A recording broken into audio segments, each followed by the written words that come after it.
Perfect.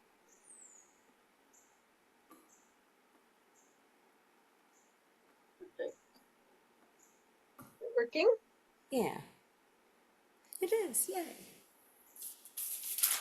That way, just in case we both have a copy, and I have mine set Yeah. on speaker view instead Yes. of And can you hear both. me from here? Yeah, I can hear Okay. you just fine. Yeah, just if you hear any strange cat noises, my cat's extra mouthy today. So, Oh, there is a huge, like really chubby, fluffy, long-haired gray kitty that keeps coming to talk to me when I walk from my house to my oh, dad's house yeah. here. So sweet. Very talkative and will follow me for about 4 houses before it goes back. Um, Aw. and then my Sure. kitties are just doing their thing. But yes, that's favorite, right? Yeah, Yeah. yeah, You're she's welcome. getting, it's like I can tell she's on the verge of passing. She's not sick or anything, but I can just tell. She's 21. Yeah. She's been loving just going outside and sitting there and eating a little bit of kibble. And it used to be if I would let her outside, she would run or she just wasn't trustworthy. But I think just because she's slower and older, She she's just taking it in a chills. little more. Yeah. Yeah. It's still dangerous for me to let her out there, but figure worst case scenario, she's 21. She's drinking age now. She can do what she Yeah. wants. I love kitties. Oh, what time do you have to go? I'm free today. I'd like to be home by about Yeah, what? 4:30. 4:30. Okay. Yeah. So Yeah. if it's interesting and it's going, but Yeah. that's enough time, right? Yeah. Well, and I usually ask your soul or your Yeah. parts, Is are we there good to more? go? Yeah, if we need to. Yeah. I don't have anything else scheduled today. I didn't let any bookings happen Awesome. after. So if it goes a little bit later, that's Yeah. fine. Okay. Well, good job relaxing. Looks like you're in a nice, comfortable position. Let's see, how do we want to start today's session? For some reason, a fountain is coming to mind. Okay. So I'm going to have you build a fountain in your mind. Start to imagine this fountain and fill in all the details and tell me about it. What is it like as this fountain is springing forth in your mind? Big? Is it small? It's pretty big. It has a nice, like, round base at the bottom where the water collects, and kids will throw pennies and nickels and quarters and dimes in there. A few dollar coins. You can see a few dollar coins. Mhm. So that's like the bottom. And then there's sort of the kind of a middle piece that goes up to where there's a smaller base where the actual fountaining is happening at, and then the water all circulates. It doesn't look like ancient, Yeah. but it has some discoloration that really to me feels like it's related to the pennies. Hmm. To all the pennies. Like there's how I don't know if they still do this. It feels like pennies or cheap metal would sometimes turn your if you held them too much when we were kids. There's like a little bit of a green tinge Yeah. on part like the bottom base of the fountain. Okay. Wonderful. And what's it made out of? I feel like it's like poured. I mean, I was getting like concrete. Hmm. It's not a fancy material. Um, Smoother on the inside though, and it feels like it's at a small to medium sized town park, like a city park, where this is just kind of one of the things that you take a 4-year-old to go look at when you're waiting until nap time and doing the after rest while at the park. And do you notice any patterns or decoration on the fountain? Yeah, there's I may not have the material quite right because it is kind of refining in my eyes. It's looking Yeah. smoother. I mean, it's carved. There are some pieces that have been sculpted or carved on the round bottom base. they kind of look like a decorative or like a three-dimensional fleur-de-lis. So fleur-de-lis, kind of four, like one on each side, even though it's Yeah, round. yeah, Right. I can imagine Yep. That's the main thing that I notice. that. And you already brought this up a little bit, but how old do you feel like this fountain is? What age is it?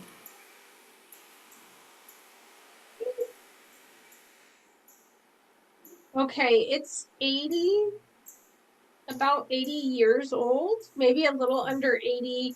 I can now, when you ask that, a little like plaque popped up into my vision that actually makes it look like this is a something that was kind of placed as like in memory of World War II.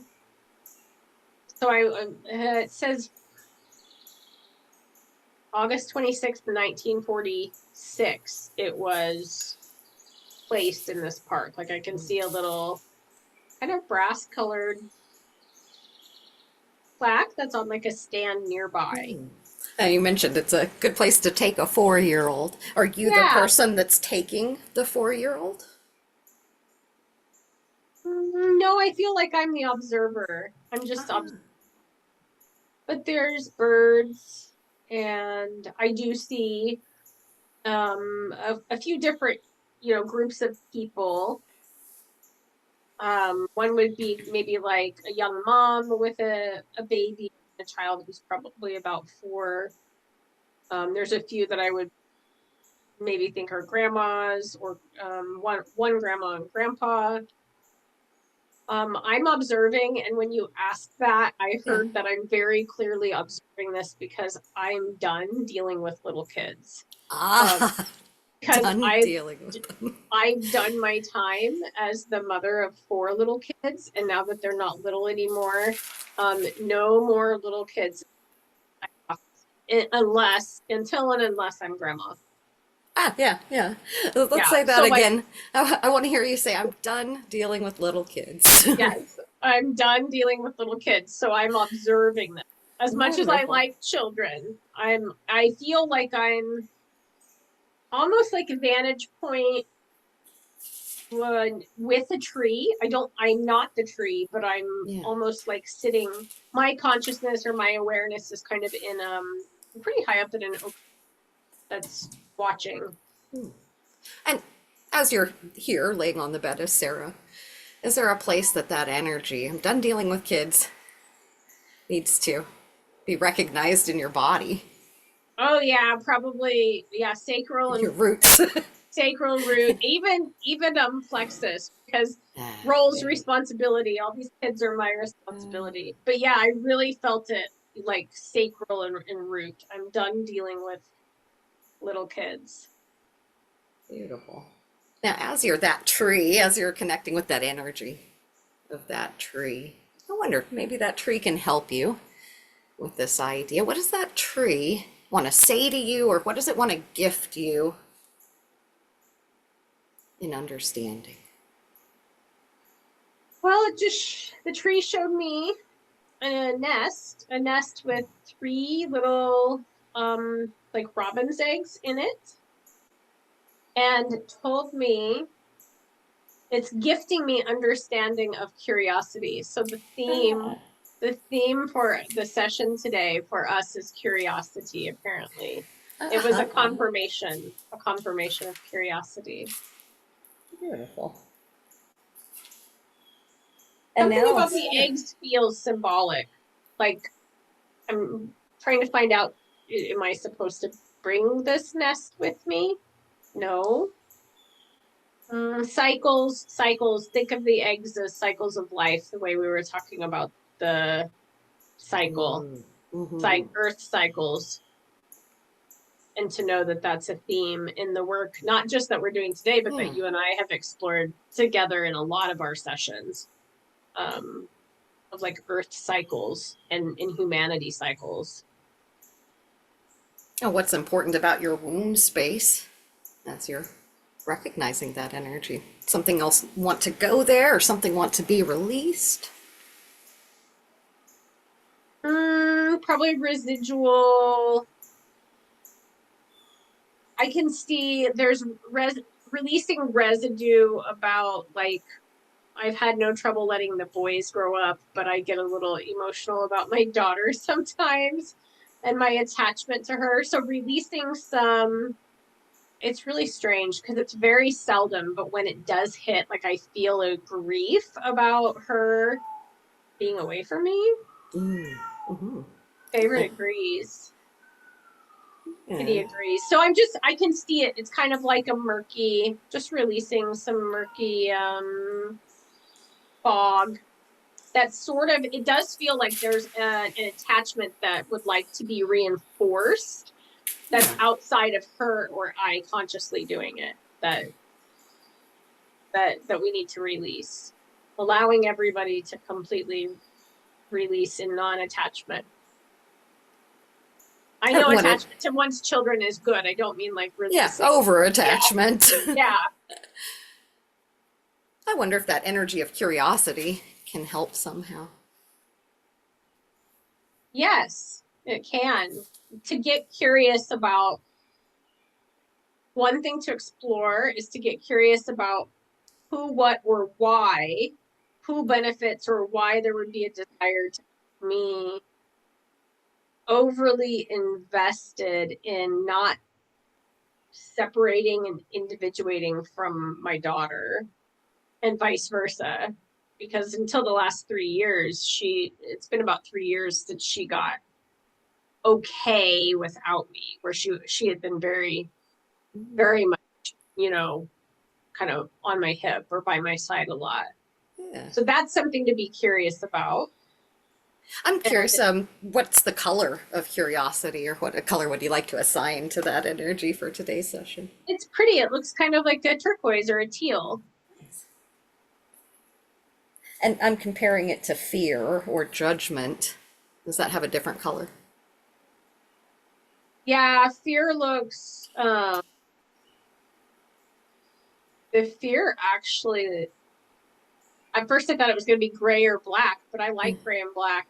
Yeah. And it's not. The fear is like a screaming neon. It's like flashing all the neon colors. Like look at me, flashing, trying to get our attention. Fear tries to get our attention.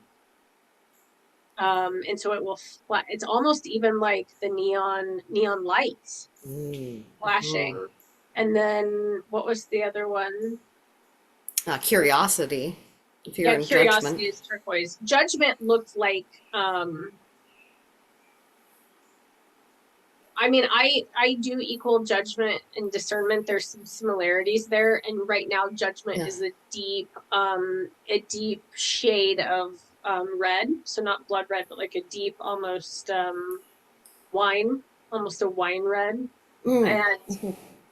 And but then there is a malevolent judgment. So there is they're showing me Yeah. another color that would be.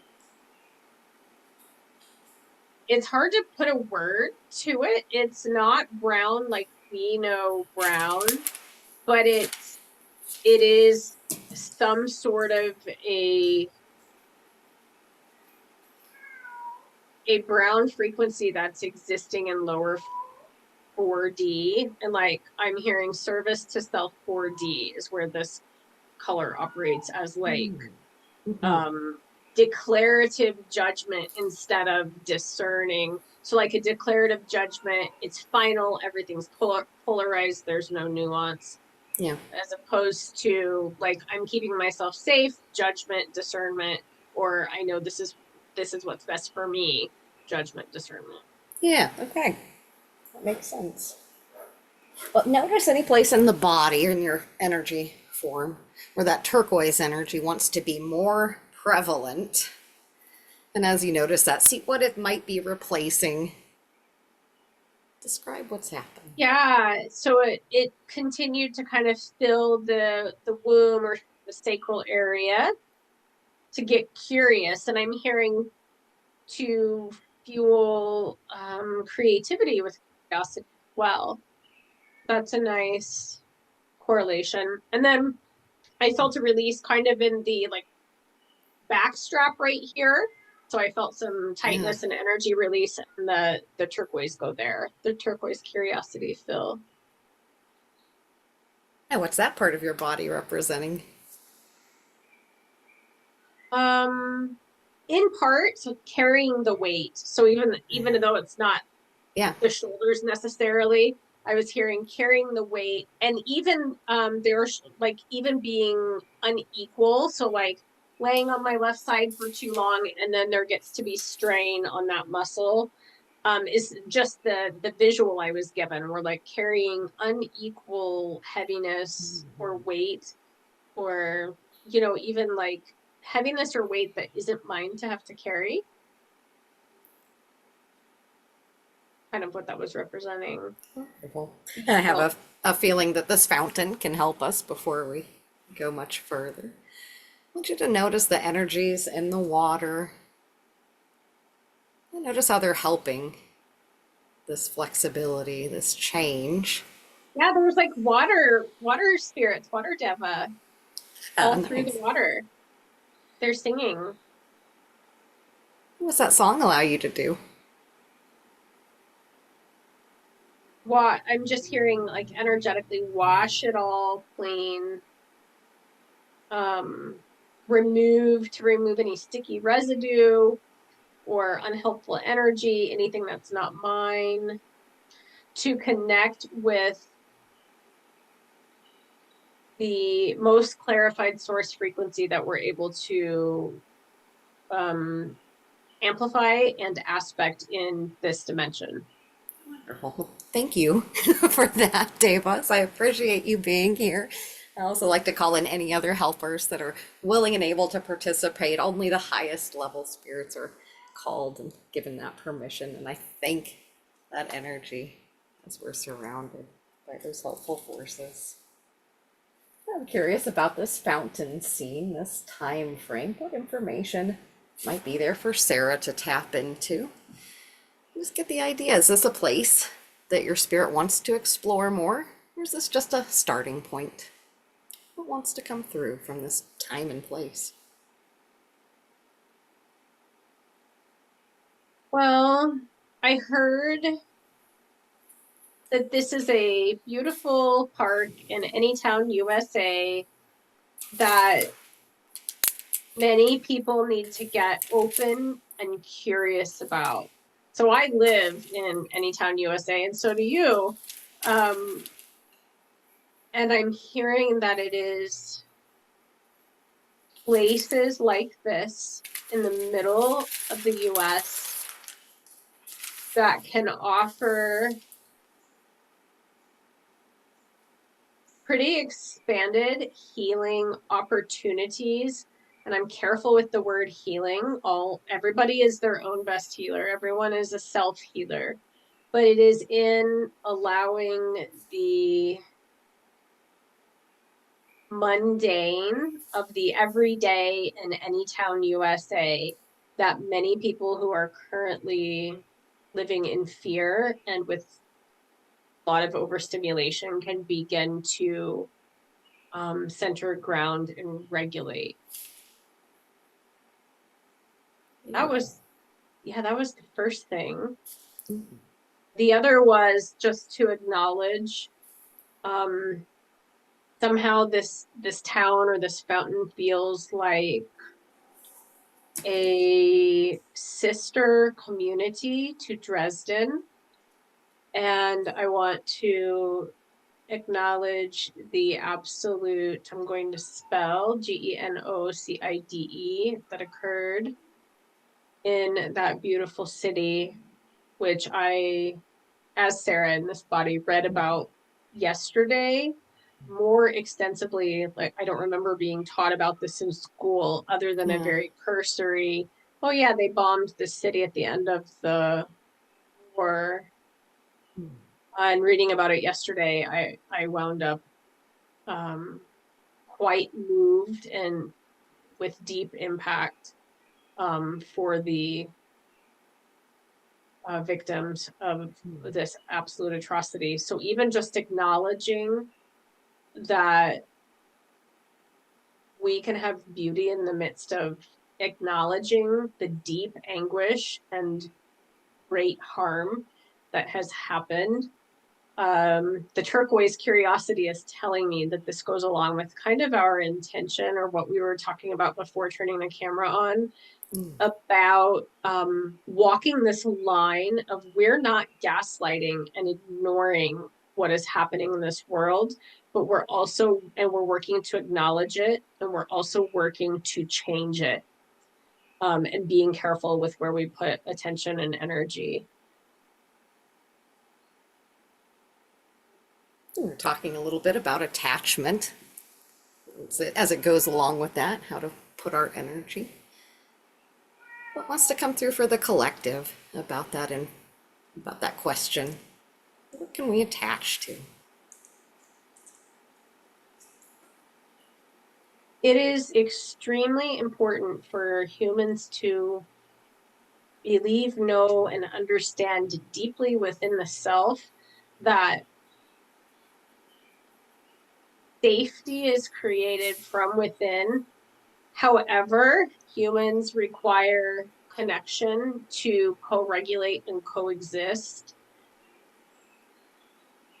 And one of like a current challenge for many people who are incarnate right now is learning to balance the need for relationship connection and co-regulation with non-attachment. It sounds like a difficult task. What makes Yes. this easier? What tools can we use to help us along this way?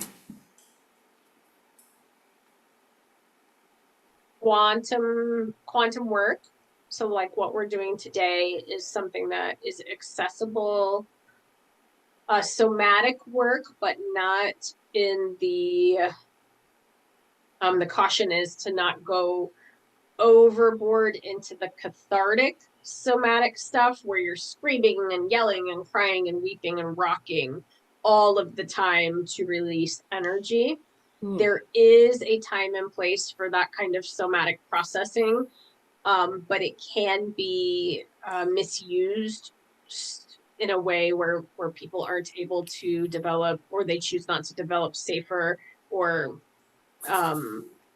more, what's the right word, like techniques that they can use to regulate and center at any time, any place, without having to scream, cry, rock, and weep, if that makes sense. Yeah, that seems like that might be Yeah. a certain attachment to those lower Yes, energies in some ways. Yeah. to that. What else? Journaling is something that has been taught, that guidance is mentioning here. As we have gotten more attached to our screens, many of us are not writing by hand as much as we should, or would be desired.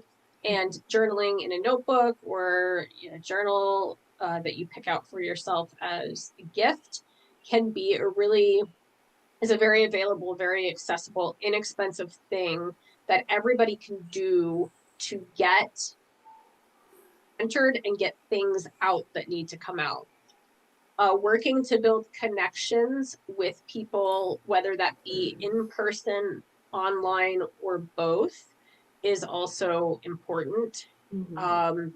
Generally, a combination of both is recommended for people who are in kind of the conscious energetics community.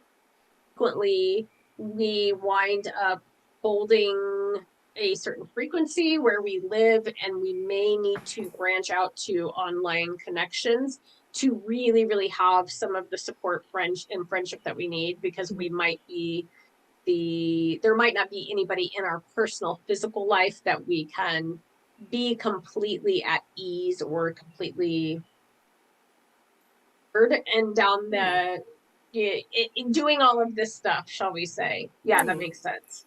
I've heard the So universe likes to spread out yes, people. and we talked about that the very first time we met, like years back. um so working to develop tools, of course, another one that we talk about often is getting time in nature. and feet on the ground when weather permits, talking to the trees, rocks, flowers, grass. Yesterday, the day before, I sat at a neighborhood pond, so with my bare feet on the ground, and so butt and bare feet on the ground for like 30 minutes, and didn't talk to anybody during that time. And the amount of kind of shift in my energy was really significant. There was a lot of grounding that happened, and this is free. I trying to ask for things that are accessible and inexpensive that we can. Yeah. I know a lot of people feel like they have hard time connecting or they're looking for that type of connection right now. Or can you walk us through the type of energy? How would we focus on? How do we pull those people toward us? Is it different in person than online? I feel it is. And maybe it's something I'm still working out for myself, because in person I have wonderful family members and lots of town neighborhood acquaintances and people that I'll smile and say hello to, but not a whole lot of in-person connections that are interested and involved in the level of like consciousness exploration and the apocalypse as I do online and Yeah. at a distance. I do think though that most of us in person are being called to potentially be the one who assists others as they come into some manner or measure of interest in some of this stuff, and they will assist and support us in other ways, if that makes sense. Online, I think it's really about curating what you will and will not allow into your space, looking for shared interests, Discord groups, um, YouTube or similar platform, channels that you enjoy watching. One thing I have found that's super important when looking on platforms such as that is if people are nasty to the hosts or to one another in the comment threads, I typically decide, even if the video and the producer of the video is great, that that's not my community. And of course, I'm just going to call it, the Christians are the rudest, nastiest people to one another in YouTube, BitChute, all those extras, Brighteon, Rumble, all those. They're just so cruel to anybody who doesn't completely agree with them. So that was coming up to mention, that if you are Oh, yes. finding religious or new age dogma that leaves very little room for curiosity, you would move your attention and energy away from that into a group that is welcoming and curious about other people's experiences. Yeah, great advice. Is there any information that wants to come through? Um, we talked about cult programming. Yeah, so first I just heard you and Julia need to look at Belize now and Please. collapse. We need to collapse an interdimensional oceanic portal Mhm. that is allowing. So when we were reading about why there's like a travel alert or a caution with all of Yeah. this violent crime, it there I'm being directed to just a yeah, it's an oceanic interdimensional wormhole portal access point that's allowing certain energy streams to access and influence people um in really bad ways there. So I guess I'm just being asked to close this energy portal real quick. Yeah, I'm seeing two, but I'm assuming I know which one. What else can you tell Oh, us about it?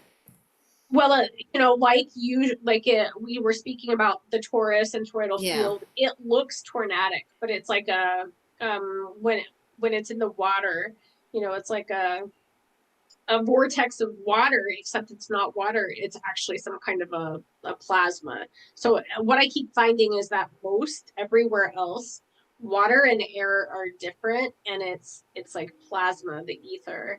Um, so I'm seeing it's like it feels like there's a benevolent one, and then there's a group that's counterfeiting, and they have a counterfeit wormhole. So this may be a place. Is this potentially a place of like ley line or earth power that there's a tussle over, perhaps? Yeah, there must be. There Some must yeah. be. So I'm seeing I can even because I deal with this frequently. Just turn it. I'm just supposed to grab it Yeah. and like turn it inside out and fold it in on itself a bunch of Spin it the times. other way. Yeah, Yeah. and send it to the void of the cosmic mother. Um, I'm seeing the equator and like a mirror. Like I don't know how to articulate it, but it's like the equator. And it's like doubling the energy, flipping it. yes, If you just yeah, flip it and put it on the other side of the equator, it'll balance that abs- out. yeah, that works absolutely. And There how is much? some Yeah. well, there's as we're doing that part, there's Mm. something coming up about the false and these people they're dogmatic about a lot of what they believe too, but the false groups Yeah. that are affiliated with the Guardian Alliance. Do you know who I'm talking about? No, but I just The keep seeing military, like Yes, black that's what ops. came in for me this Like I'm morning just is seeing that men in, yeah. yes, is they think there's a wonderful people within our communities that are really, really attached right now to a program called the MCEO or Guardian Alliance. And that I guess I'll just share that this was likely a black op, very high level intelligence agency military program to begin with. And there were elements of the speakers having, speaking of cults, likely been exposed to cult behavior, potentially like the some kind of mind programming. So that Mm-hmm. was coming up. I'm seeing that potentially that group had done a fair amount of they've done a fair amount of land work in that region Yeah. and actually unintentionally assisted in opening that negative or bad portal. Yeah, or So using it. It's like they're yeah, using it. Because, like, who and cares if it's just there? You know what I yes, mean? It's just sort of natural, but and for anybody who is affiliated with these groups, I know it's tough when you hear that everything isn't quite as you believed it was, but this is part of what I have been taught as like to stay in humility. Like I walk this line of deep confidence in what the mother has called me to do, but also being very humble of about myself. So I am more than me, but as myself, I question myself all the time. And every lineage that teaches you that they have all the answers is mixing truth with lies. mm, Um, if a if a practitioner claims to know everything, that's a chance for you to get curious about yourself and what is really true for you. I'm almost seeing like there's a whole group of people that are involved in this, we'll call it a Yes, problem, that are on the cusp of yes, understanding. And if we can send out that curiosity to them, that'll make a big yes. difference. Yes, and I've seen there are a few people recently who have left that group. This is kind of like that website Ascension Glossary, Lisa Renee, who I think is an amazing lady. But I'll just say I'm talking about the Ashiana Dean 2012 and earlier work that people are still sharing around right now. We're sending out, so we're going to send out a huge just blast of loving curiosity about to develop in the people who are willing to question what they have believed to be absolute truth. I'm hearing absolute truth needs to be, if you Hmm. hold a truth to be absolute, Right. then it needs to be examined. Hold it up with curiosity and examine it from all different quantum and interdimensional directions to see how, how it holds up. Yeah, the Buddhist text I'm editing was saying something similar, that the only Oh, really? delusion is that there's one Yes, perspective, and that if you're sure exactly. of one thing, that's more of a delusion than accepting the black and Exactly. white. Perfect. Well, as we use that turquoise energy in the body, how does that want to go into the grid or show up on the grid? Mm, Or does it? yeah, it's like making a pretty swirly pattern that I'm just going to kind of travel along with and see where it takes us. Yeah. Well, let's use that energy to take you into somewhere else, another perspective that's helpful for this conversation. Will bring you into deeper states of curiosity and will help the collective. So let's let that vortex take you wherever it is your soul wants to guide you to. Let that curiosity expand and expand and carry you. So I did land somewhere, and one side, like, so if I'm looking at a screen, Yeah.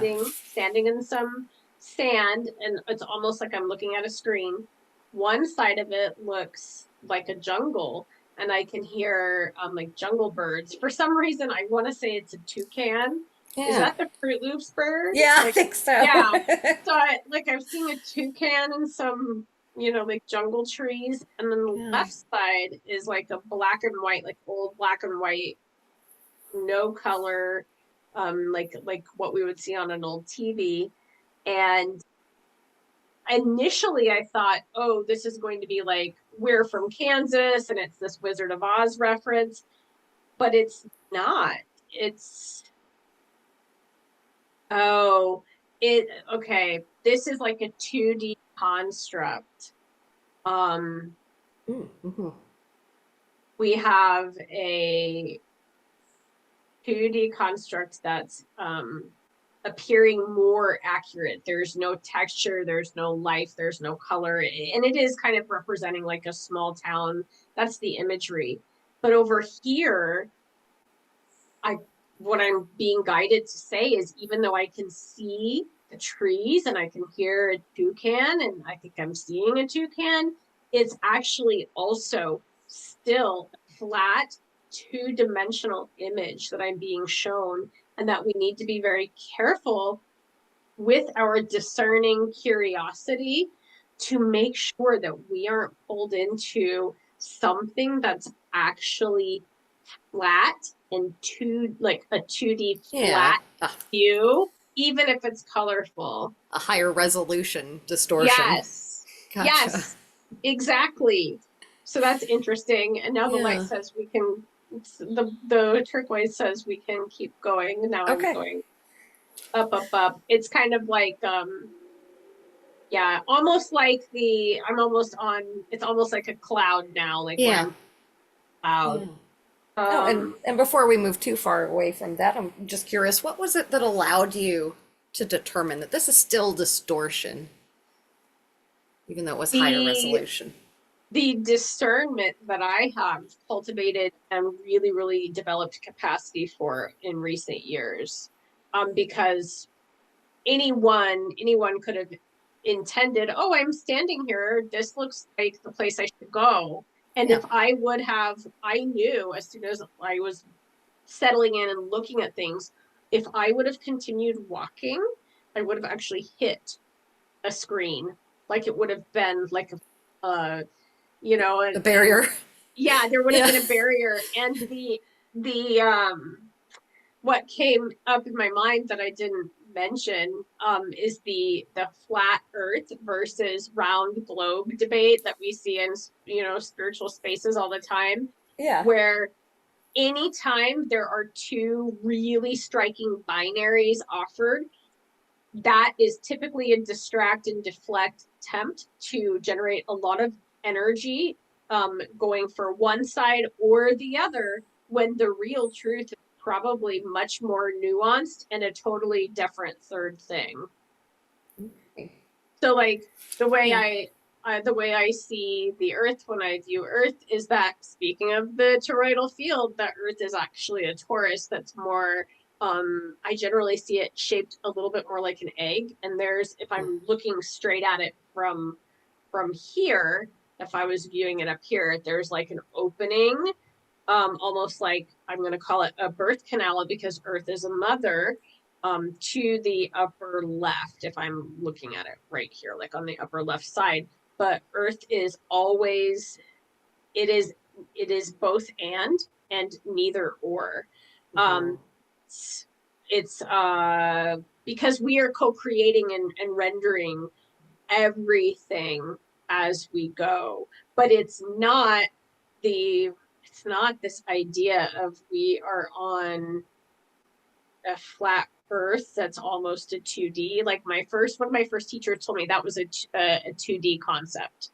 The idea of earth being flat is a 2D concept for folks who don't yet have the neuroplasticity to understand that it's, um, something much More more. than that, yeah. Yeah, and that it's also not a perfectly round circle either. And that within this kind of toroidal field torus vortex that I'm seeing, we're ultimately a hologram. We're ultimately Hmm. like in a holographic reality, and there are different levels and layers to it, and we might not be on the surface. We're not sure yet.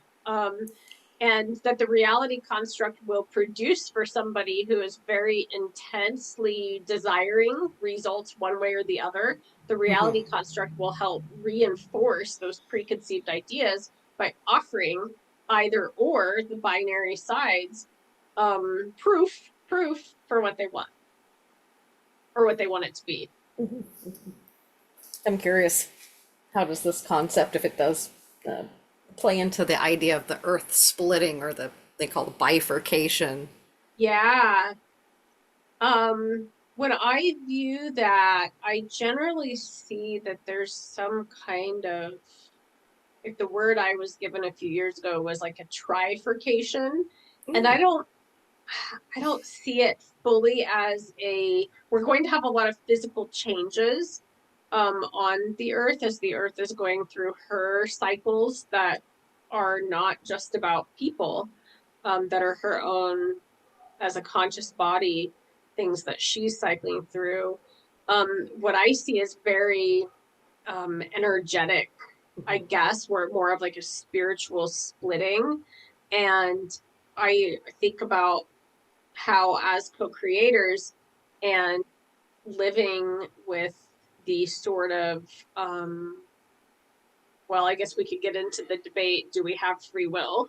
Right now, I tend to believe that we do have free will, and we're in a free will realm, which is why things are the way they are here.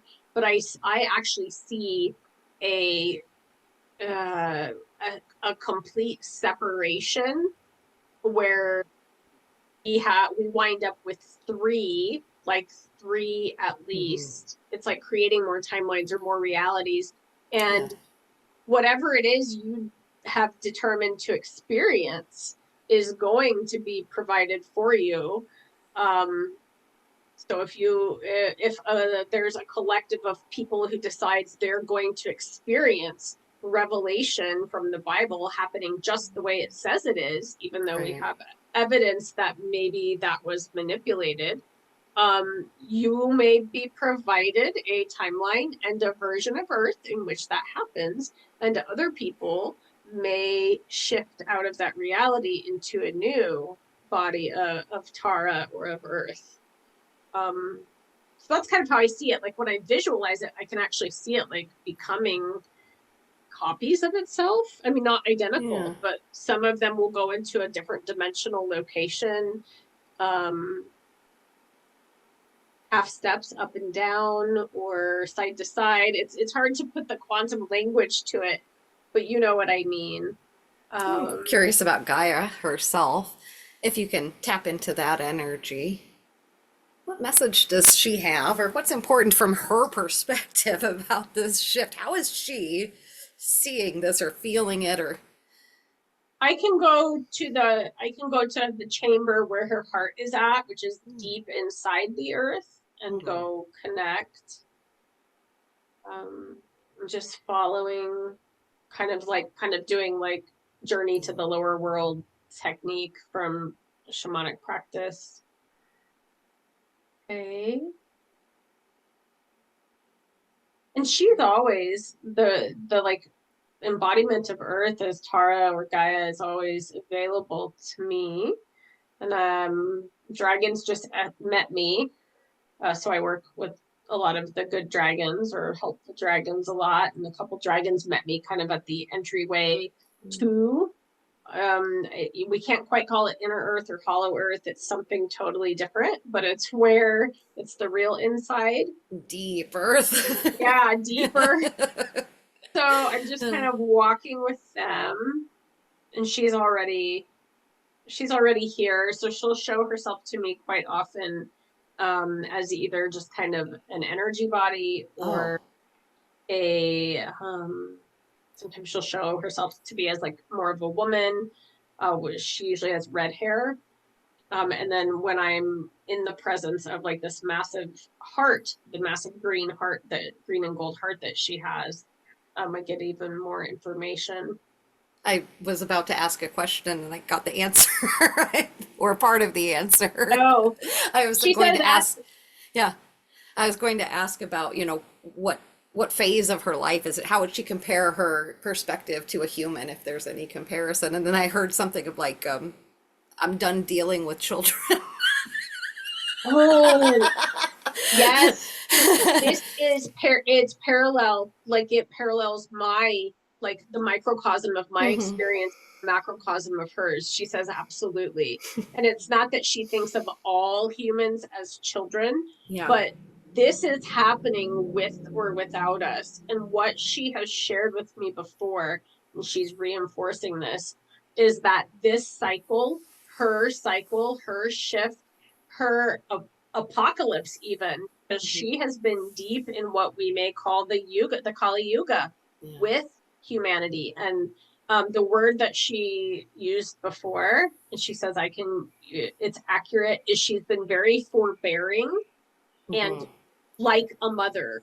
She has been very patient and very extending lots of chances for people to choose to steward the land well, to communicate in respect and kindness and grace with one another and all living beings. And there is an element of fed up. There's an element of fed up in that the cycle that is more than us, greater than us, bigger than us, that is part of her evolution as a consciousness and as a spirit is happening no matter what we're doing. And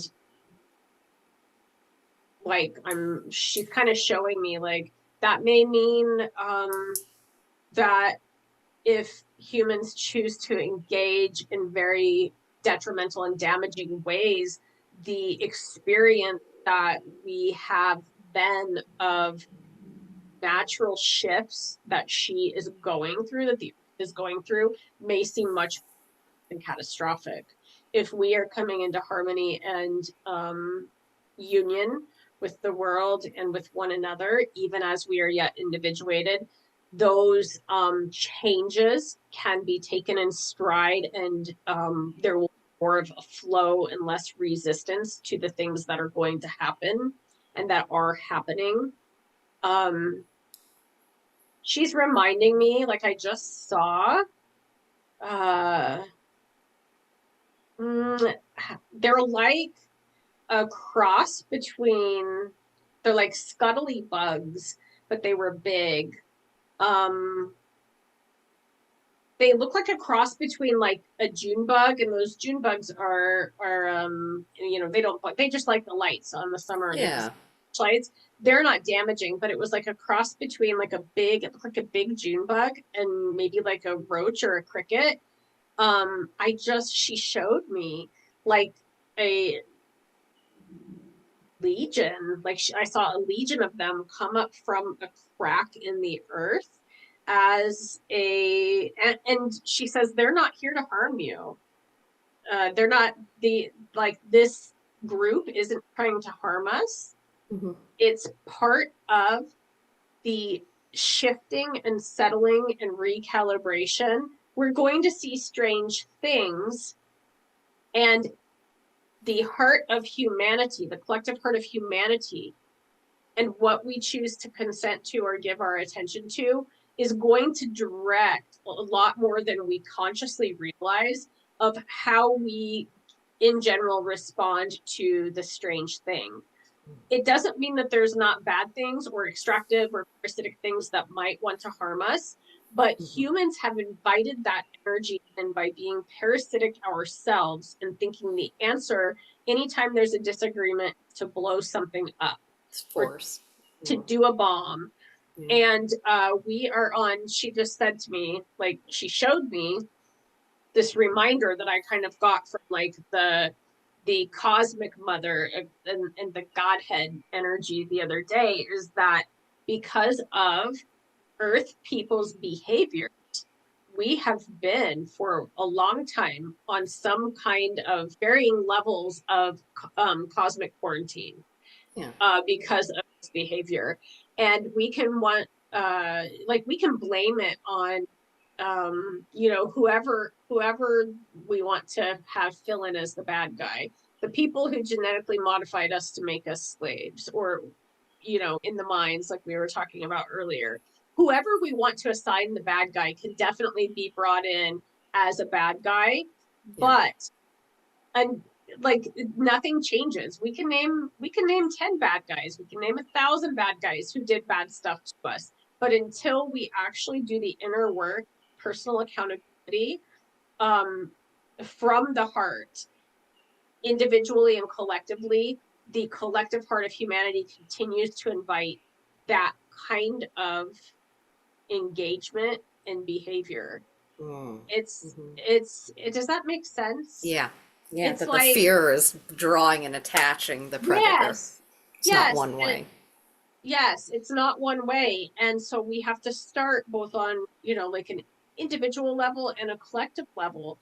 And there is some impatience because, I mean, she's amazing, but this is power. And there's impatience that I feel from her, a little impatience about she slowed. I feel like I'm being shown that she slowed her natural process a little bit on multiple occasions to try to allow us to come into a more peaceful way of being with one another. Yeah.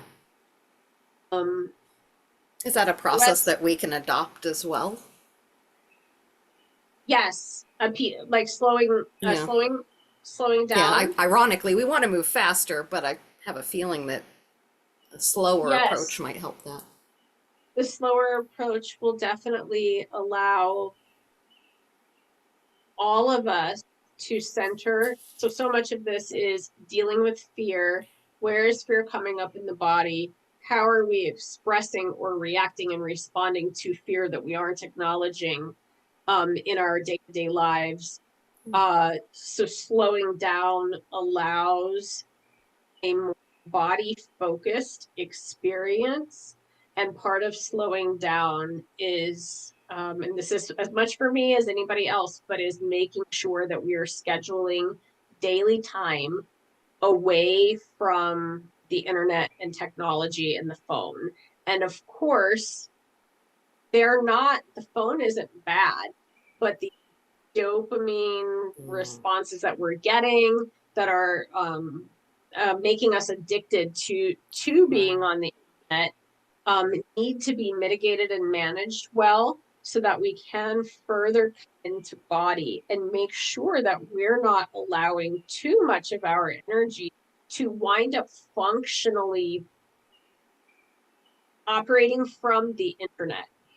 So one of the things that I wind up doing in my quantum clearing work is helping people retrieve consciousness shards or parts of themselves that have accidentally or sometimes on purpose been placed somewhere that they're not supposed to be. And if too much of your consciousness is operating on Facebook or for children, a lot of times it's the games that they play. They don't even know it, but way too much of their soul consciousness winds up almost residing or taking up a residence in the digital world. So a Yeah, lot of if I this go to is, sleep and wake up the next morning with the screen still in my eyes, I know I've been playing too yeah, much. exactly. Bejeweled. Yes. So slowing down, and we can collectively slow down. And this is where there is a need to come into like an agreement with a great number of people about those who are wanting to speed us up. You know, Mhm, we've got false god calls himself mhm. Elon, wanting to put chips in people's brains or whatever. And this kind of thing, this molding that they're trying to do of the timeline of humanity of this world is what we need to come into like revocation of together so that we can slow down.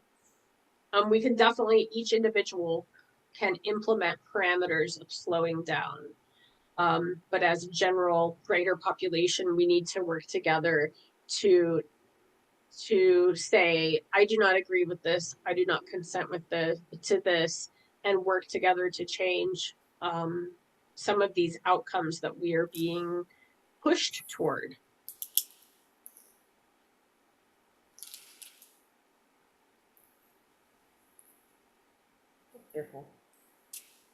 Well, See, she we did says, all of that on top of the vortex yeah. hurricane. Sorry to keep you so long. Oh, well, I mean, I was down there like in the inner world anyway.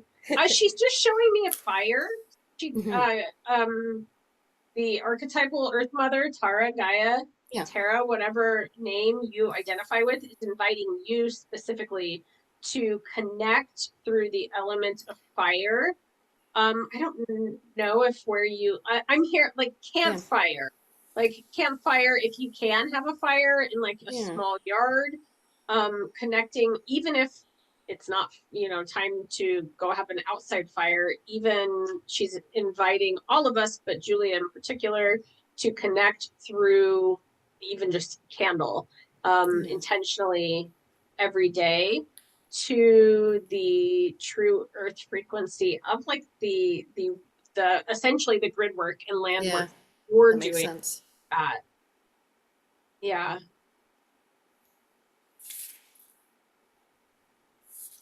As we're talking about the collective and those energies, that urge to resist, what can we focus on creating as a collective as we resist this one consensus reality that's trying to be Yes. inflicted on? What do we build instead? Yeah, the slowness that you brought up is actually a big part of the theme. We're not rejecting technology, but we are setting boundaries and parameters about how we engage with it. And really, like that question, I'm being, I guess, directed to say we focus on building with one another and coming into unity in a way that if there is some, not because we're in fear, we're not getting to know the neighbor down the street a little bit because we are in fear that there's going to be a long-term blackout or Yeah. something, but because we need to be able to continue forward in independent groups of community, no matter what the people in charge of trying to create their desired consensus reality are doing. So I'm seeing like who in the community is an avid, vegetable gardener and can help the rest of us learn a little bit more about that. Who can Mhm. we or what resources can we develop to learn how to forage wild and edible, edibly or edible growing, herbs and plants in our regions. Stuff like that, where we focus on building relationship, even for those of us who are socially awkward or a little bit anxious, like myself. I can mask it very well, but I know a lot of people with social anxiety, and I can be one of those at times. It's time to move beyond the fear of doing or saying or coming across as weird, and just fully displaying the weird, finding your people, and even making space for people that maybe you do have some differences. Differences aren't necessarily bad as long as everybody can be civil and respectful. Yeah. So it's like, it's almost like creating, even though we're like here in the same reality together, we're creating our own timelines of independent and caring groups of people.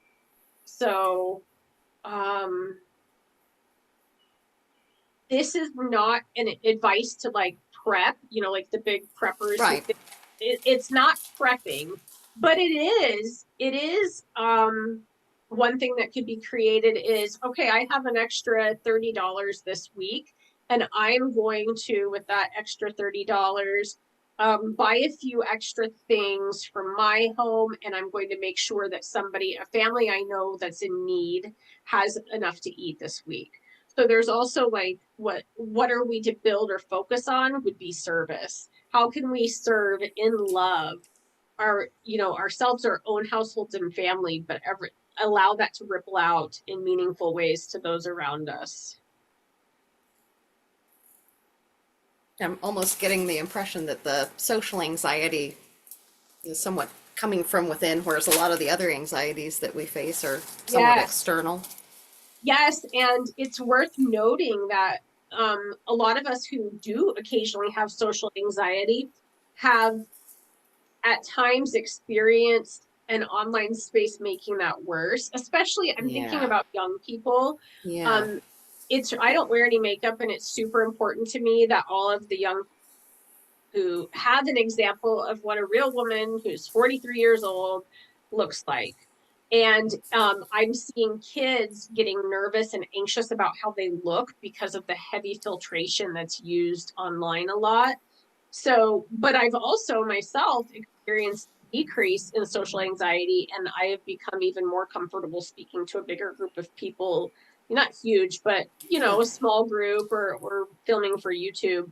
So, yeah, the social anxiety comes from within, but there has been an attempts made to actually amplify the anxiety we feel around one another. And oh, it's just safer for me to go home and scroll Facebook tonight than to, go to this community event at the library. It's kind of like, does that make sense? It's Yeah, kind of especially the vibe. since COVID, that Yes. this is And safer than in-person contact. yes. Yep. Yep. So that was used also to try to kind of separate us from I helpful. wonder, is there a message for the collective that wants to come through about social anxiety, about connecting? Um, Maybe there's an entity or an Yeah. avatar that wants to come to mind. I'm trying to think who to ask. So Who has commentary on this, Sarah? about how, like, Social so anxiety and connections, community. connections. Yeah, community connections, how to get over one's fear of connecting with your neighbors. Yeah.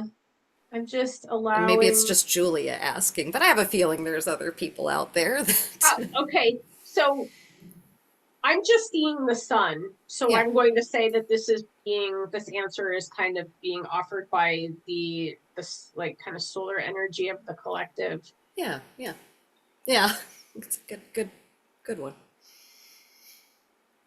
And ultimately, what this energy stream is saying is how we get over that is by allowing the heart to be the place of action and decision, And so for different people, some people are going to need to work to develop like a mind and heart coherence, and others of us may be developing heart womb coherence.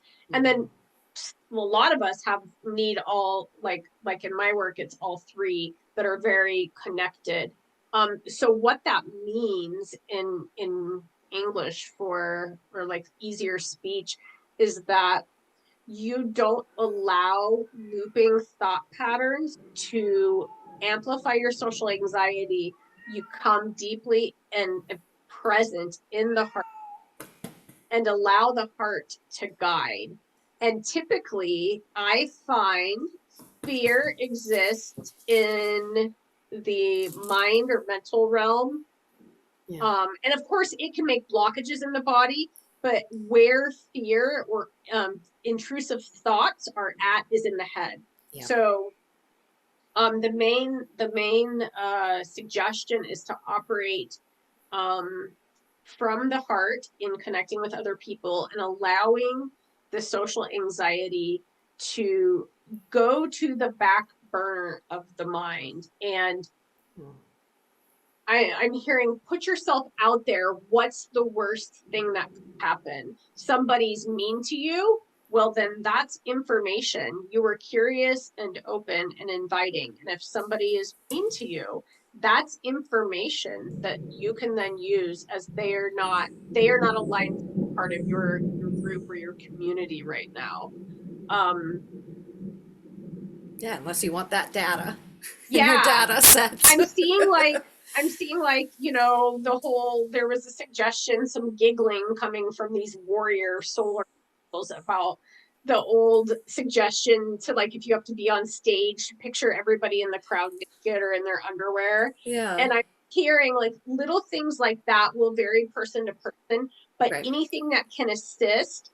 And here in quantum, in the quantum work that we do, BQH, QHHT, we always talk about allowing the mind to like we're not trying to just shut the mind off. We just tell the Right. mind it can do its thing and pretend this is or air its grievances that we're just making this up or whatever it is in the background while the heart, body, superconscious, soul take the lead.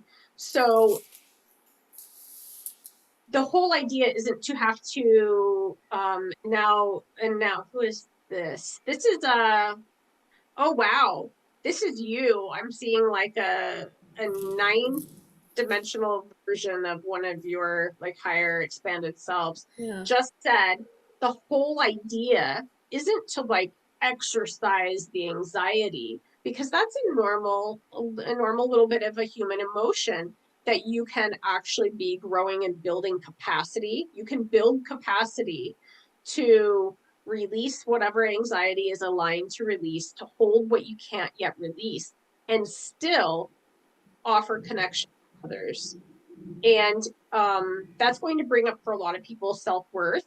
Yeah. And if self-worth and like heart blockages, if you're not able to come into feeling the heart, a lot of times that can be a sign that something like emotional release, emotion code may be helpful in addressing foundational issues that are keeping you anxious and keeping you feeling as though your self-worth is very low, and so on and so forth. And begin doing it is about inner work. It is about doing the inner work of coming to see yourself as valuable and valid and whole, and as we're all as deserving of equal human dignity. I know that was a lot of Yeah. words, but Thank you. that's helpful. Really, I'm hearing it is super important though for us to allow, like I keep seeing like a little compartment.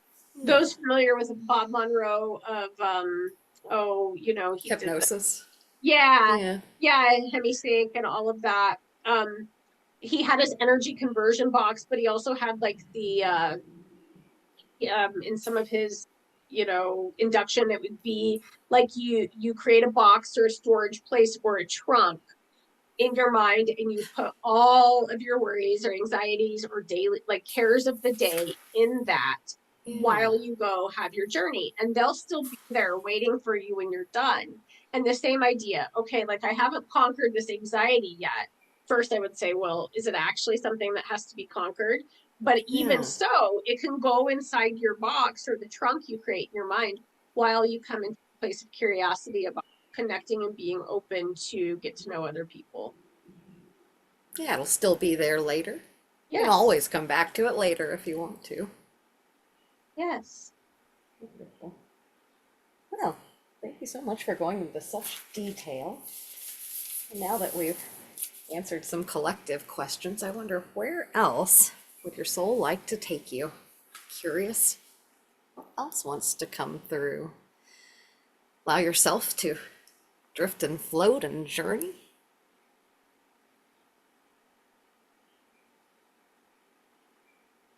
It's feels like we're going to the stars.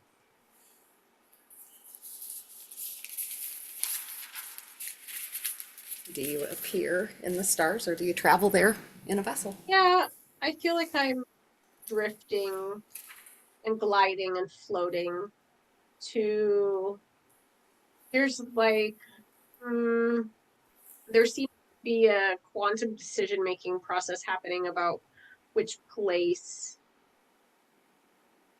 um if it's going to be like a Lyra version or an Andromeda affiliated energy. Um, What's just, most important for the collective right now? oh yeah, Lyra. Lyra is feeling important. Mm. Um, you know more about this than I do. Some of the like the galactic history or the different versions of what we think happened. But what I'm seeing is it is important for members of the collective to understand, to understand. I always think that's cheesy, but Yeah. it is coming to a comprehension within the self. I never say it, but then somebody will be like, well, don't say under, you're not standing under. But to understand that we have on a quantum in like entanglement and cellular level experienced quite a few major cataclysms and destruction within the collective consciousness of humanity.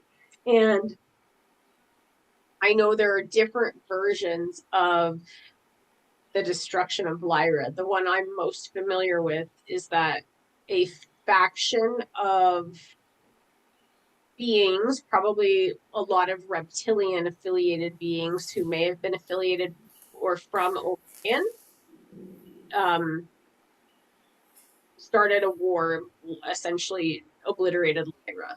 Is that Yeah, that's is that that's the broadest consensus version of yeah, what happened there. There's a million different outliers, but that's the yes. 80% of collective memory So features reptilian destruction. that's for what we're talking about here and now. I feel like that's broad, just the Yeah. broad understanding. And if you're somebody who doesn't believe in aliens, that's fine. Sometimes I don't either, because only alien if you're totally cut off from source. If you're somebody, so to everybody who's listening, I believe that within this quantum, this like the source created all of us quantum, and we have all of this plated knowledge within all of our bodies. So whether you think that are only demons or you think space is fake, I'm talking to the dudes who think the earth is flat and space is fake. This is all still real because so many of us have remembered it that I guess the alternate version I will offer you that comes up a lot is that there is a counterfeit or an inverse of this reality in which things are also happening. and it is usually accessed down, down, down, down through the earth or through the sea until you come into the inverse reality. So I want to offer that for people that may be listening who are like, there's no such thing as because yes, there are.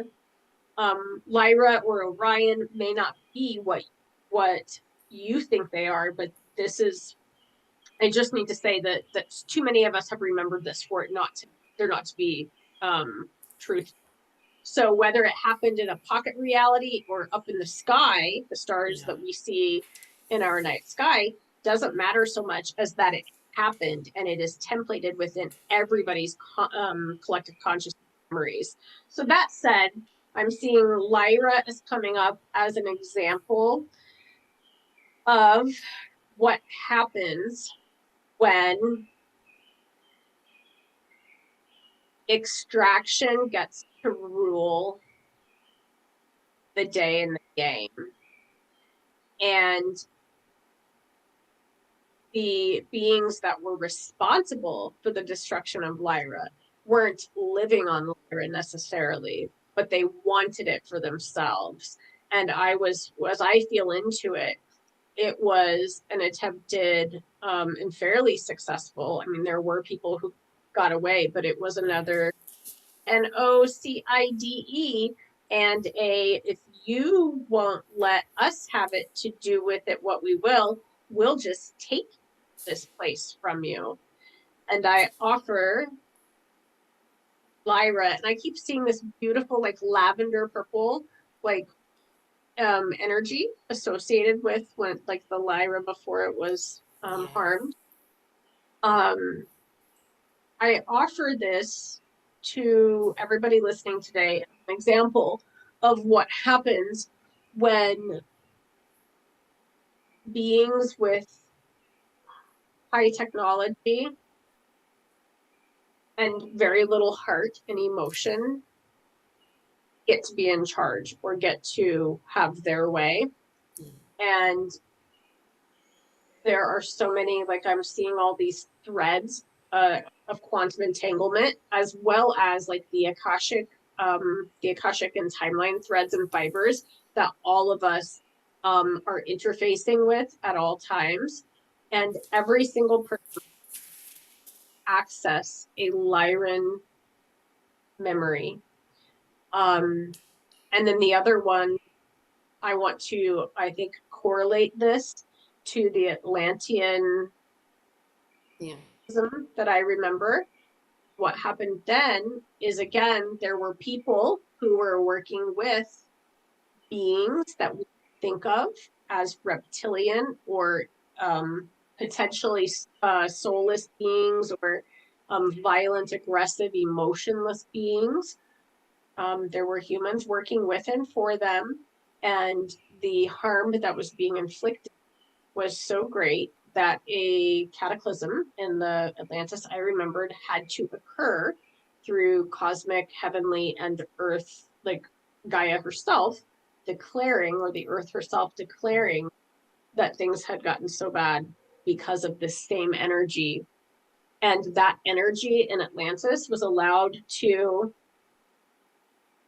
take over because good people looked away and did nothing and chose not to come into a curious, courageous mode and way of being about what was happening and to say, I do not consent. And how can we change this?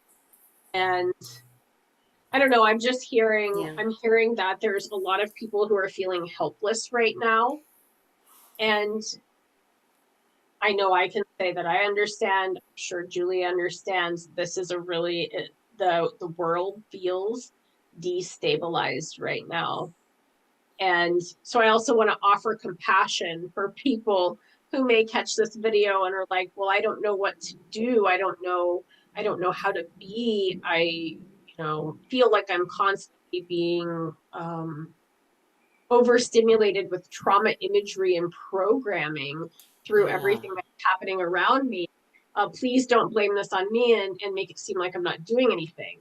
And I'm certainly not placing blame on any one individual, but I'm saying as a group, like we were talking about earlier, in order to avoid a Lyra event or an Atlantean event, at least the version of Atlantis that I've remembered really clearly, we do need to come together and work on what we were talking about earlier, which is getting to know your neighbors and community, learning about who can do what. If we have to exist parallel for a little while to certain other groups and ways of being, are we can we come together and exist in our own community and timeline and support one another through curiosity, love, connection, and compassion, while we are living during the apocalypse? Like make no mistake about it, this is an unveiling, this is apocalyptic, and it doesn't mean that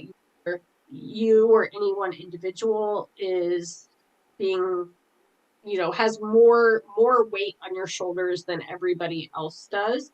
But we do need to work together in love and compassion to hold a vision, to hold a flowing and influx vision of what we would like to co-create together, and be ready for the non-attachment comes up again here.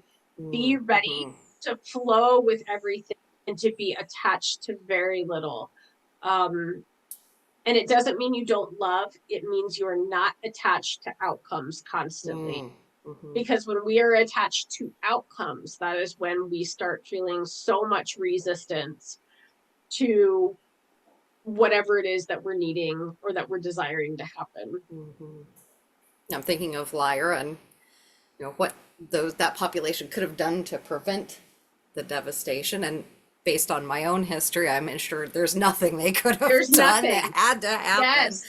And that we're learning, we use that as data, that we're learning Yes. from that. How Was can a we huge apply that? learning. Yeah, how can we do that? Is there anyone present who wants to share more about how do we apply?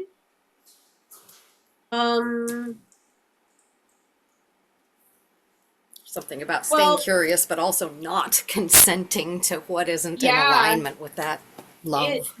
That's exactly it. I heard curiosity and revocation of consent. So again, in like the clearing and like soul retrieval work that I'll help people with, we wind up revoking a lot of things, a lot of energies, or a lot of ways of believing, ways of being, ancestral agreements that maybe we didn't consciously make ourselves, but are having a great impact in our reality now.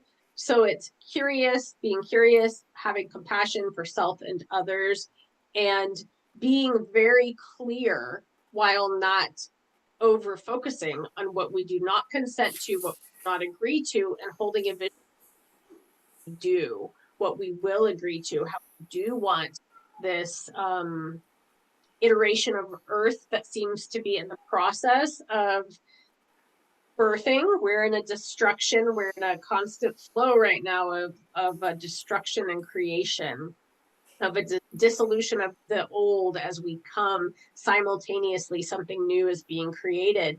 And so we're living in a time that feels a little bit unstable, but it is this primordial chaos of creation that we can all compassionately and curiously work with and harness into creating something better for the majority of the whole.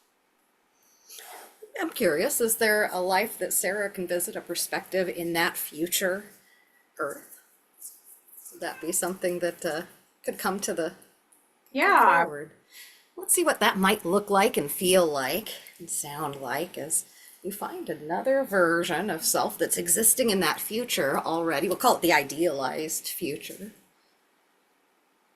What is that like? Are they human? Yeah, they're human. I'm like both observing and in a different body. So I'm looking at the body that I'm in, and human, definitely not as densely physical as we are right now, but still a physicality. Yeah. So things feel lighter. I'm taller. I'm taller, kind of middle, like brown, but Yeah. yeah, beautiful brown complexion, taller. This is interesting. I was trying to language this. Yeah. I have a hat, some kind of a hat or like a headgear on, and I'm hearing this is intermediary. So we're still in this future in an intermediate place of creation. There is something I was trying to identify what it is. It may be, it's some kind of a metal, maybe copper coils or some kind of like, I'm thinking the Orgon Yeah. pyramids. I'm seeing the electroculture gardening stuff. I'm trying to put it into words where it's like there's something that some of us wear on our heads for a portion of the time to generate more energy from the sun, like we're collecting and gathering some solar energy, and it's somehow like I'm hearing combining with magnetism or Yeah. like earth magnetism is what I think I'm understanding. And I saw like I'm seeing it kind of as a spiral. So it's like Yeah. and it's not a have to, but it is something that as the body is continuing to evolve and develop, we're able to generate more energy from the sun and the earth and require far less food than we typically would eat now. So I can see that. She's How dressed else kind does of it funny. influence you, or what else does it allow you to do? Everything feels advanced in terms of we have the technology and we don't rely on the technology. It's very interesting, like where I can feel her mind, like I can feel the mental realm of the mind and how um telepathic and telepathic communication is very common. They can speak. She can speak. The people can speak, but there's also ease of communicating with loved ones or others with telepathy. I can see she's showing me that a little bit earlier on, before humanity arrived at this place, there was telepathy and psychic ability activating and unlocking for many people before ready. And the Mm-hmm. time that's not too far away from this time, I guess I'll offer that there there was a misuse of psychic power and a lot of telepathic or psychic spying happened. And there were actually not a war, but there was a some disagreement about how to best navigate those who were using birthright gifting to take from others. Yeah, to disenfranchise others of Yeah, those there was similar. like Yeah. there were some like we actually had to have a time of laws about the misuse of spiritual or energetic gifting. And now she's showing me that is no longer happening, that there was kind of an intermediary um bridge time period. And tell me about society. If how would you deal with, how would we put it, the fringe or criminals or that negative behavior? How does society in the future deal with time and There distortion? is there is very little um she's calling it service to self. There's a very little behavior that in our vernacular we would think of as service to self or um, she actually used the narcissistic personality disorder and other such um, designations on that spectrum. There's very little of it, simply because so much of the growth and evolution and shift into this time and that time and that way of being involved identifying, calibrating, and healing, or integrating. Healing often means integrating and building capacity for. Yeah. Um, like I'm seeing all of the genetic micro portals that I wind up finding. So finding ancestral agreements or genetic portals, but also all through the land. We did like we did a big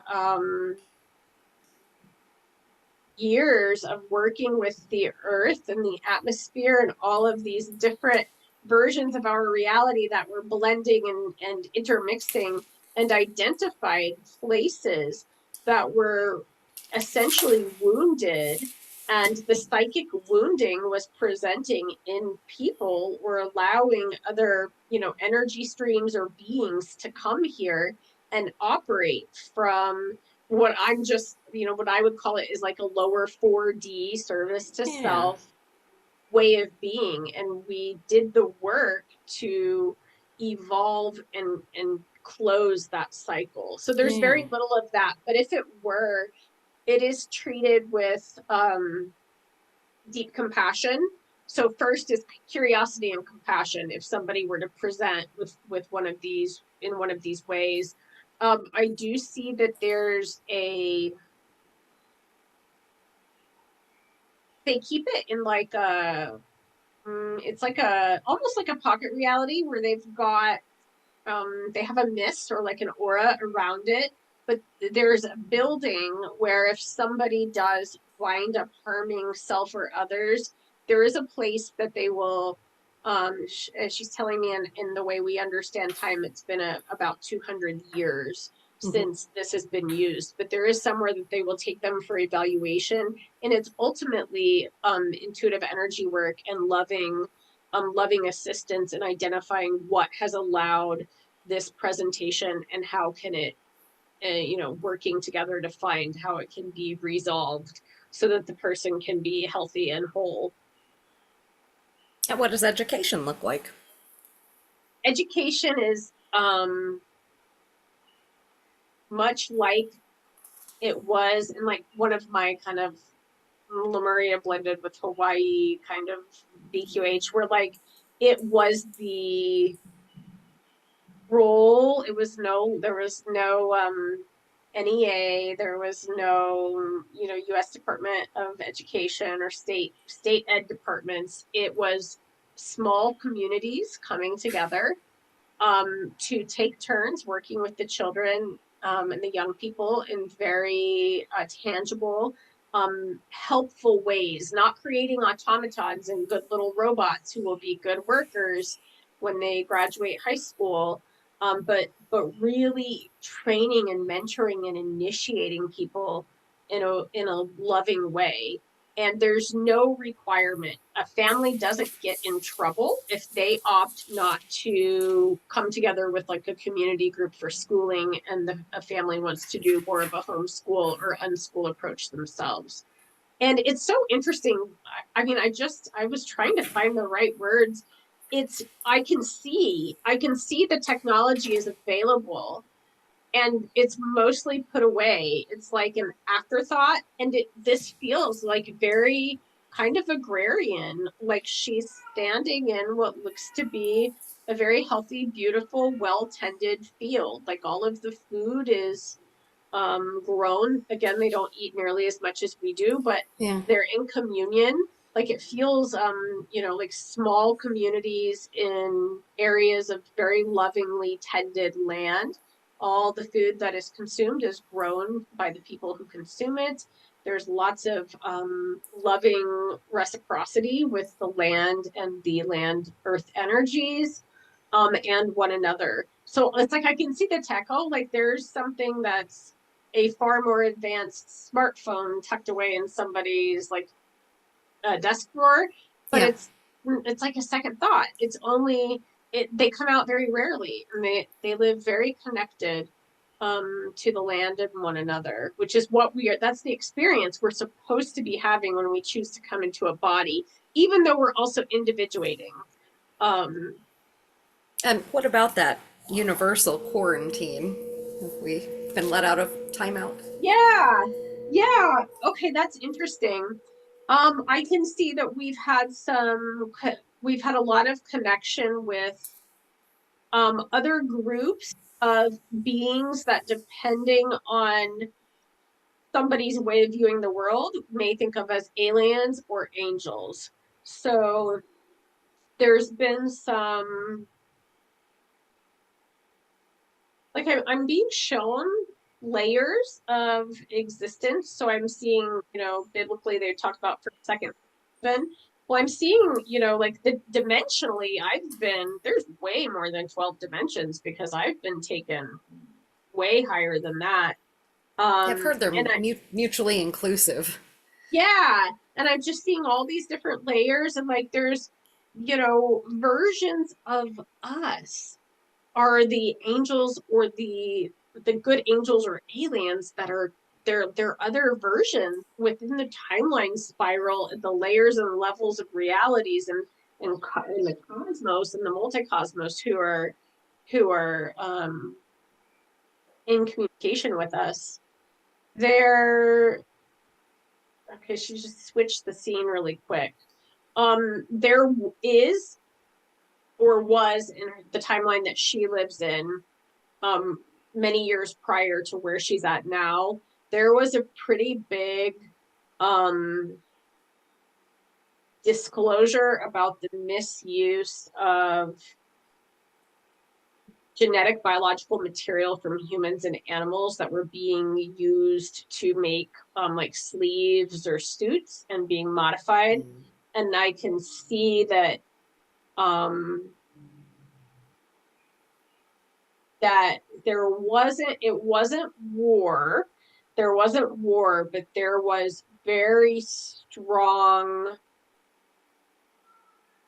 action about protecting not just physical, like, flesh material, but also our etheric and energetic cells, blood, hair, because we are more than just a physical body.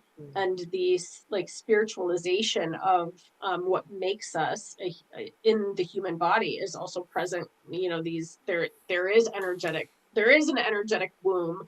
There Yeah. is so I'm she said she didn't want to get, like, super um spend too much time on it or get super Yeah. graphic, but I can see that there was, like, a pretty big court case, like, that was at federal court, that actually went in this timeline, like, disbanded. It wound up disbanding certain aspects of the judicial system, but it was, what do we do now that it's out? How do we address use of this material to make those biobots, kind of Yeah. thing? Reminds me a little bit of just, like the Civil War Yeah, in the past. yeah, exactly. Very similar. She said that's actually a really good um way to correlate that. This might be off subject, but I'm curious about what we think of as the inorganic beings. I've heard them called as archons. Or what can we get any more information about their path, their role? Do they have a Yeah, potential for consciousness? What's some of some of the archons, and I'm supposed to mention that archon and archangel are have the same first four letters, because there's a connection. Like, what she's showing me, and what I it's confirming what I had seen in another intuitive session. And that was that some of what we think of as that they'll look like leathery, or almost like, when I see them, they look like a transformer angel. So like instead of it being a being, it's like a machine.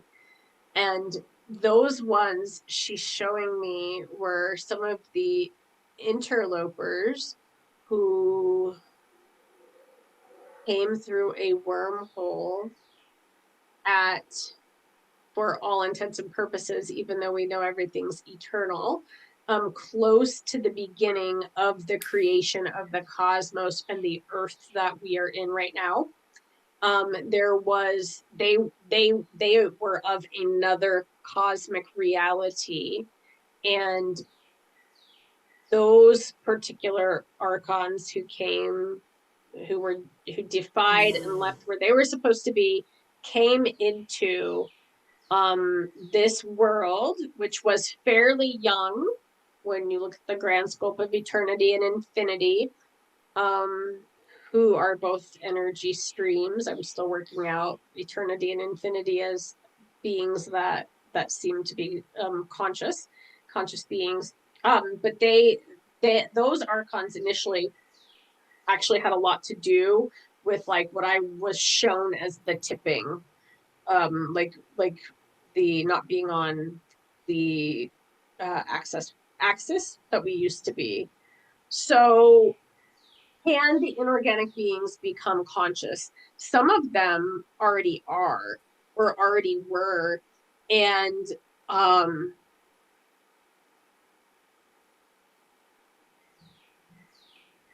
she just wants me to repeat that a good and benevolent source creator, the one, the all, will provide a path to join the organic life wave of consciousness for those who sincerely desire to come into that path and that process, um, even if they were created by other means.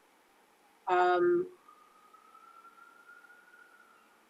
we have had to facilitate over the last 1,000 years significant retrieval of consciousness parts and soul pieces that were humans or other beings who had been fractured, that were placed into AI databases or like quantum computers, and that was a big part of um, allowing everybody in all these parts of consciousness to come into some sovereignty. So there is a path provided, but they are not forced to join the path. And if they don't opt to join the life wave, then they are no longer part of the realm that we are in. Yeah, they don't exist in that dimension. They don't exist. Yep. Yeah. I always thought it was interesting that Buddhism often clarifies that we're focused on all living beings. Yeah.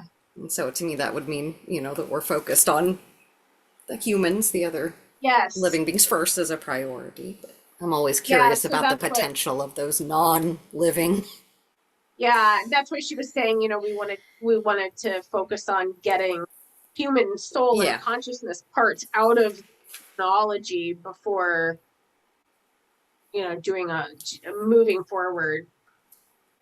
Yeah, I just always like to reinforce that they have potential too for any of Yes. those that aren't listening or curious about what human life is like. Yes. What's your day-to-day life like in that existence? Walk me through a day. Do you wake up in the morning like we do now? Yeah. Yeah. So it feels very earth centered. So I can see she wakes up. I don't feel like she is yet, um, she's not yet like married or partnered, um, or and they live in community groups. So I'm seeing like there's groups of um they kind of look like Mongolian yurts. Uh they kind of look like Mongolian. The temperature is just beautiful. They have all the know-how and the knowledge to, if it were too hot, they could make an air conditioning, central air if they wanted to. But in the world that is shaped, molded, and created by these people, that's not necessary because they've come into stewardship with the earth mother, in creating this way of being. So there's like, different these different homes, but they're in, um oh, I'm going to call it a pod. There's like Yeah. a pod or a group of, Yeah. between, I would say, 6 and 10. And and then there's these fields where they're growing.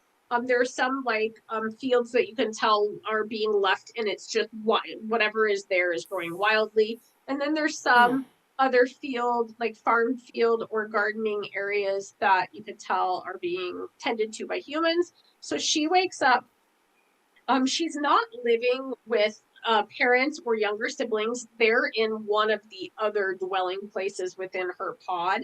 It Yeah. feels like she lives with two or three. Oh, she says, yeah, three other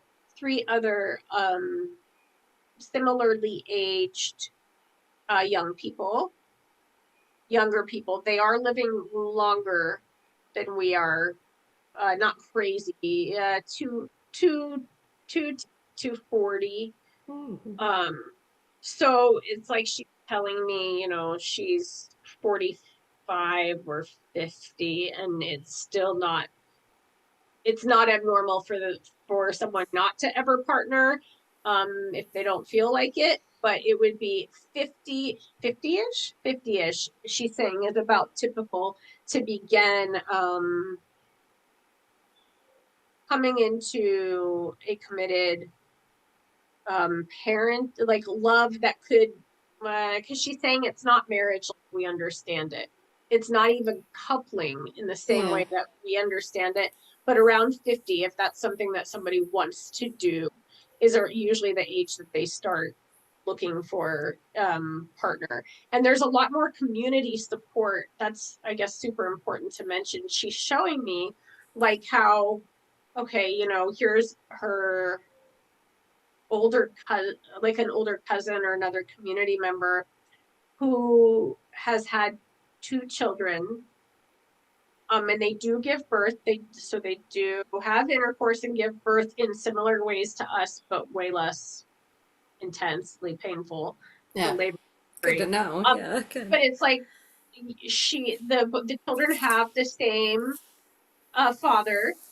Parthenogenesis is returning, but so most of them are, partnering with full physical man. But some couples don't live together. He might live in the pod half a mile away, or a mama might desire to keep more feminine focused support around her, in which, there's aunties and older women in the community that are very close by within the grouping of the yurts or dwelling places, Yeah. and everybody has all this community support, and it is not at all, um, she says if people now want to think of it as tribal, that's fine, but it's not actually tribal. It is community, the way community Mm. was designed to be, in which the children know their parents, and the parents probably do deeply love one another, and they could live together if they wanted to, but there's not the possession of people that we tend to go into here, and there's all kinds of loving relative and community support. So she said that was really important to bring back. And this means that for people who feel guided that they're supposed to be parents, the community and the world are structured so that that can happen without harm to um, the way of life. A woman isn't giving everything up to have to stay home with kids, if that makes sense, because the way of life has actually been structured around community and family instead of the other way around. Um, Yes. so she gets up. There's a fair amount of like I'll call it, meditation, stillness practices, music, both individually and in small groups early in the morning. There does seem to be, she says the length of the day is different. And that doesn't matter too much to us right now, but the length of the day is quite a bit different. It may be like maybe double what it is now, but they get up in the morning and most people have a time of meditation or even go for a walking meditation, get sun on the face and in the eyes. They do look different than we do, but they're still humans. And then people have a lot of flexibility and everything still gets done. Nobody has an 8 to 5 or long day of a shift in a demanding job the way our structure has been or the way things are structured now. And everybody is, the children are well cared for, the elders are well cared for, the food is tended to, everybody has had some kind of um I'll say nourishing of spirit. And they also, she says it's important to note that as far as the food, they don't eat as much as we do, so it hasn't been as big of a deal. So Right. maybe they eat a meal pretty normally. Children eat more often, and most adults eat once every 2 to 3 days, and they are returning to receiving a lot of or being able to synthesize a lot of what they need through the skin. Um, yeah, What's government like? oh, okay. She's showing me a building. So she is in kind of a more rural or like a little small country community, but what she's telling me is that this is what most communities are like. There is not federal.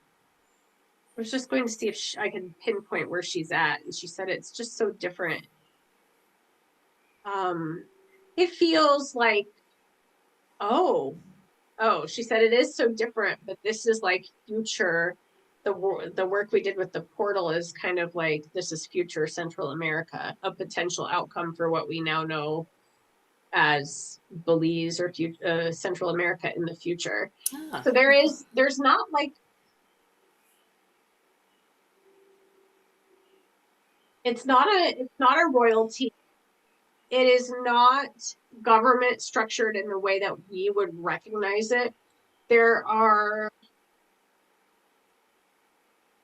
community advisors who are respectfully honored. So somebody doesn't get to run for election. A group, and remember, most of these people are telepathic, so it's hard to hide if you have malicious yeah, intent. ulterior motives. Yeah, but it's like there's people who, as they get older, are being very highly like revered by the community for their wisdom and their compassion, will often be asked and then honored with, would you be I was getting regional. It's sort of like there's community Yeah. groups and then there's a region, like regional advisors.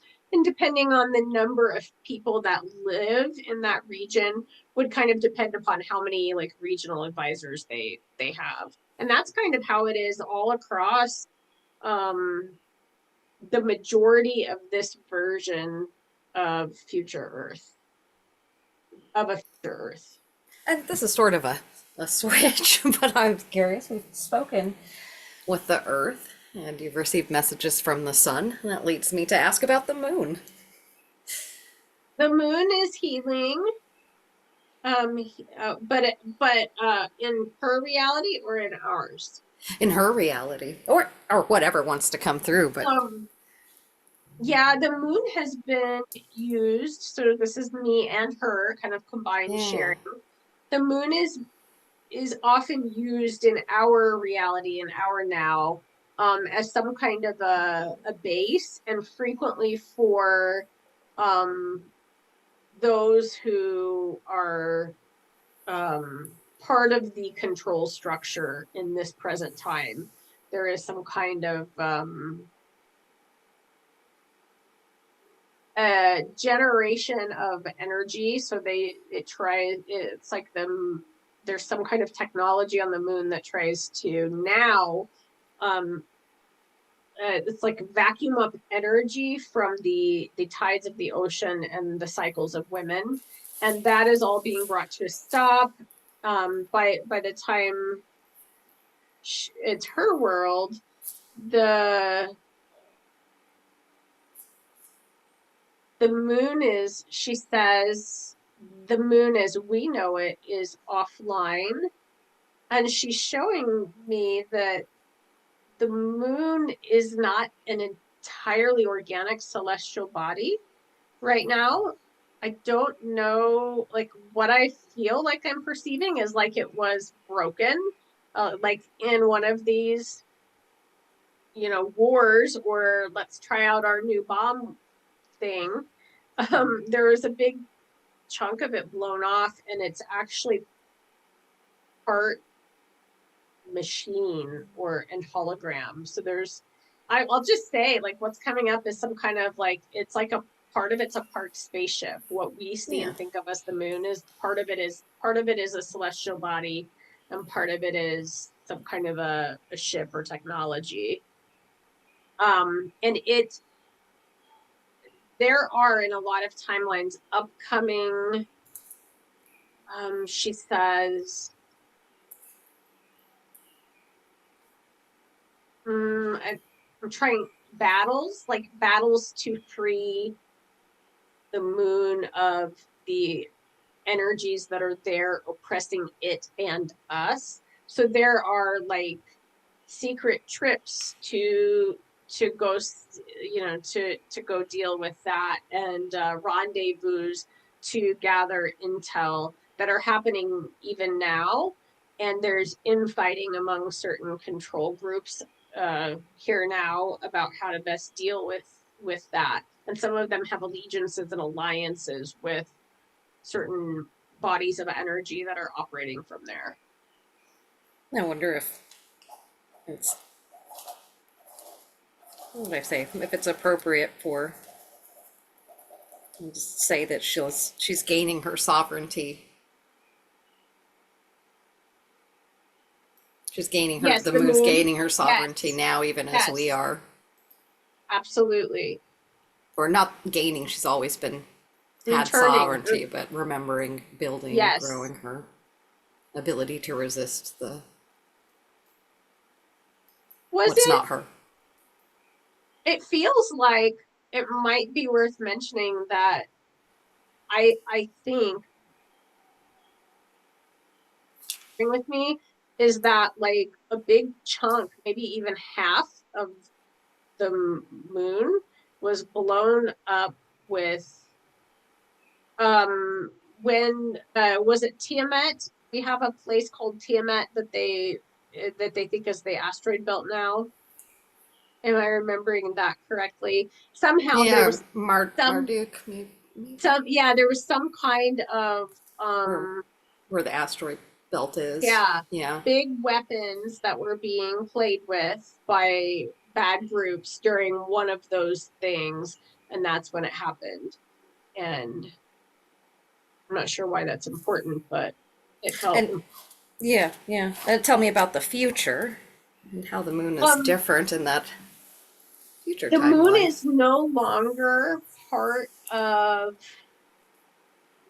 so it I can she's showing it to me, and the part that was like a decommissioned technology ship arc is no longer there.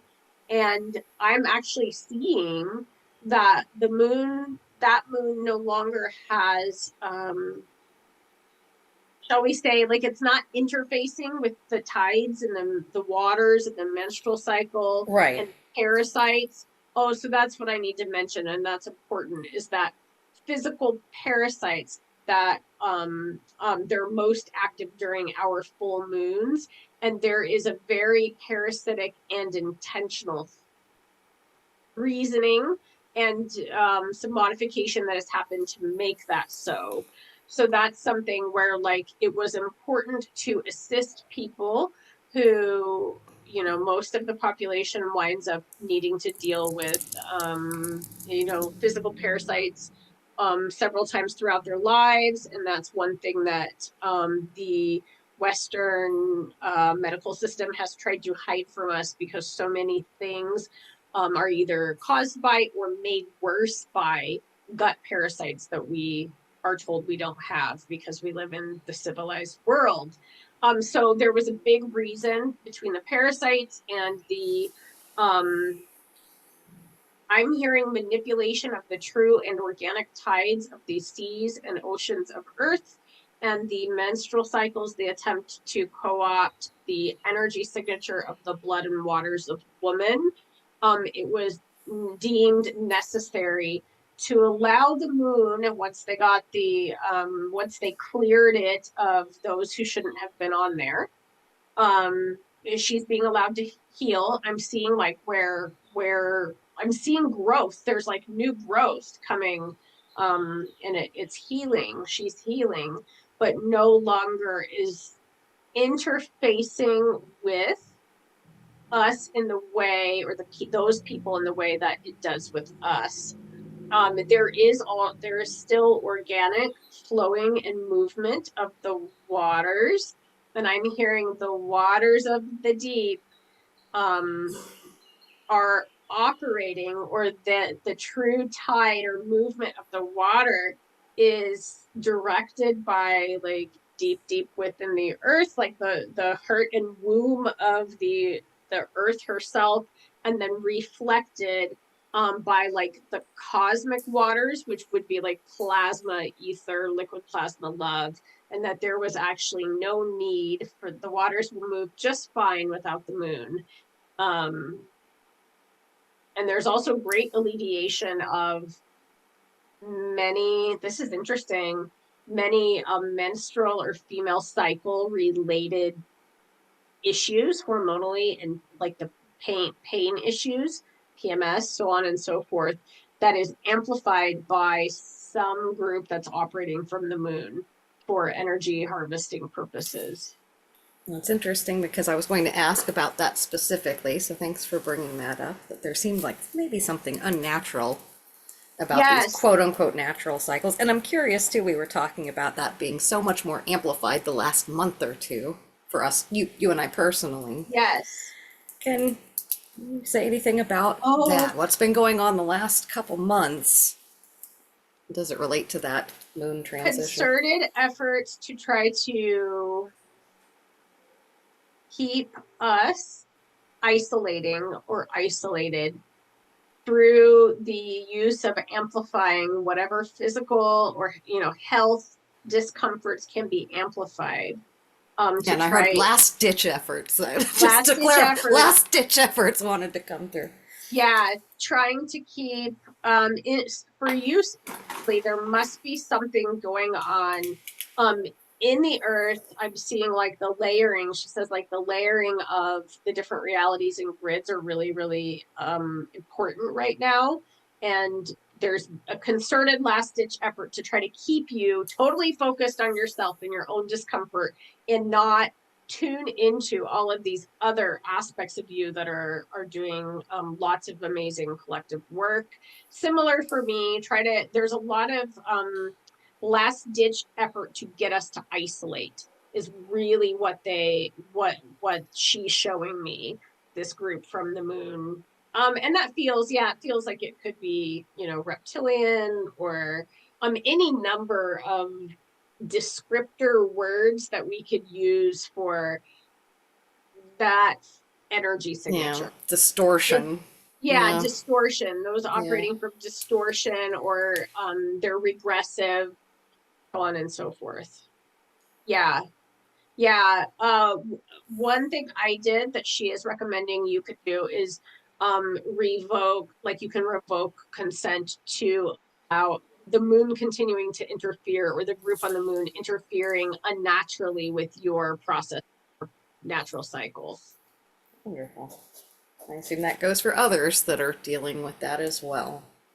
Yes, We don't have to all of us. consent.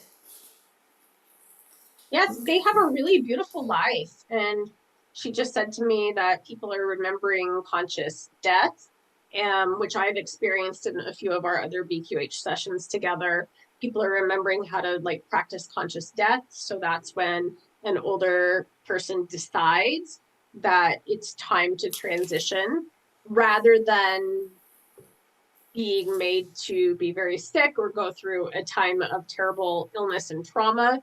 They are ready to transition to what's next. And there's a process of moving the energy out of the body in which people have organically begun remembering and are able to do that with very peaceful and even blissful, loving experiences. What's healthcare like? It's, she said, almost, because we've totally structured our lives to be the word coming in with vivacious, to live with vigor and be vivacious and have the joy and inner peace. The need for any kind of extensive healthcare systems like we have now is minimal to non-existent.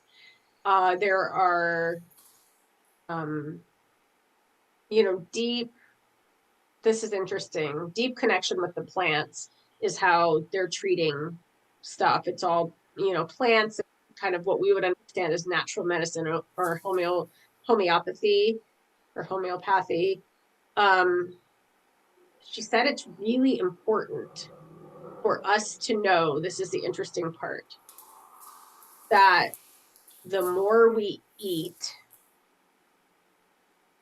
the more we can invite dis-ease into our lives, bodies, and energy field. And I was asking for clarification because as a woman in my 40s, I'm finding fasting extremely difficult in a way I didn't used to. Hmm. She says that, like, for where we are at now and the bodies that we are in, yes, we do require some sustenance given the chemicals, food-like products, and sometimes toxins that are included in our food supply. She's recommending we be very, mindful about and careful about what we choose to eat. But she's showing me that as we continue along this path, and the body begins changing, what happens in their society now is the people who tend towards illness, and especially illness that can be harder to treat, are those who are eating to excess more than the body needs and overriding. She said there's always a tax or a toll for overriding the body's own messaging, what the body communicates to us. And like she's showing, it's like synapses and hormonal chemical signatures. And anytime we disregard our own signal of, no, I don't need to eat right now, or the converse, oh yes, I am hungry, I do need some nourishment, there is an energetic and usually physical price or toll that will accumulate. So she said, to clarify, she's not saying we're just not supposed to now, but our bodies are in this weird transitional phase of moving towards requiring less. And she just like showed me the appendix and said, is vestigial organ, right? And I said, well, yeah, I think so. And she said a lot of the organs are in different ways. A lot of the, GI organs are moving into a time in her future where they will change pretty dramatically from like the way we would look at them today. Very cool. So yeah, lots of plants. If somebody has a persistent cough, it would involve herbs that we're familiar with, as well as many that we don't know about that potentially kind of hidden from our view, or that conditions haven't been right to be able to grow. And instead of just saying, oh, well, this herb is for lungs, we would go out and connect to the earth and to the land and to all of the plants and be like, hey, this is what's going on with me, or this is what's going on with the person I'm helping. Yeah. Can you advise as to what frequency or which of you herbs or any number of other healing modalities would be appropriate for what's going on, and connect the earth and the herbs and everything in communion to get the information. That's healthcare. Yeah, it sounds like more of that curiosity that we focused Yeah. on. Stay curious and open. Well, I feel like it's time to wind down the session. It's about 4:30. Yeah. But Yeah, before this we was do great. that, I was thinking, we're talking a lot about the Pope and that transition. Is there anything that wants to come through to the collective or to your listeners about the Pope, the transition, or this time of Easter? Oh, well, I saw the image. I'm just hearing that what's important for each individual right now is to begin working towards understanding the language of the symbology that is being used, and the differing languages of the symbology that is used. And it's really important that as we go about doing this, or as somebody may feel called to explore reasons why something's being presented in one way or another, um, that we stay in curiosity and not in the place of, I already know why or how. I'm going to go find the information from the person who agrees with me and shout that like it's incontrovertible truth. So that's what's coming through about that. But to really understand the esoteric, the hidden, and the occulted nature of a lot of things, and how they are showing in ways of symbology, and even in some kind of archetypal casting and mythology presentation.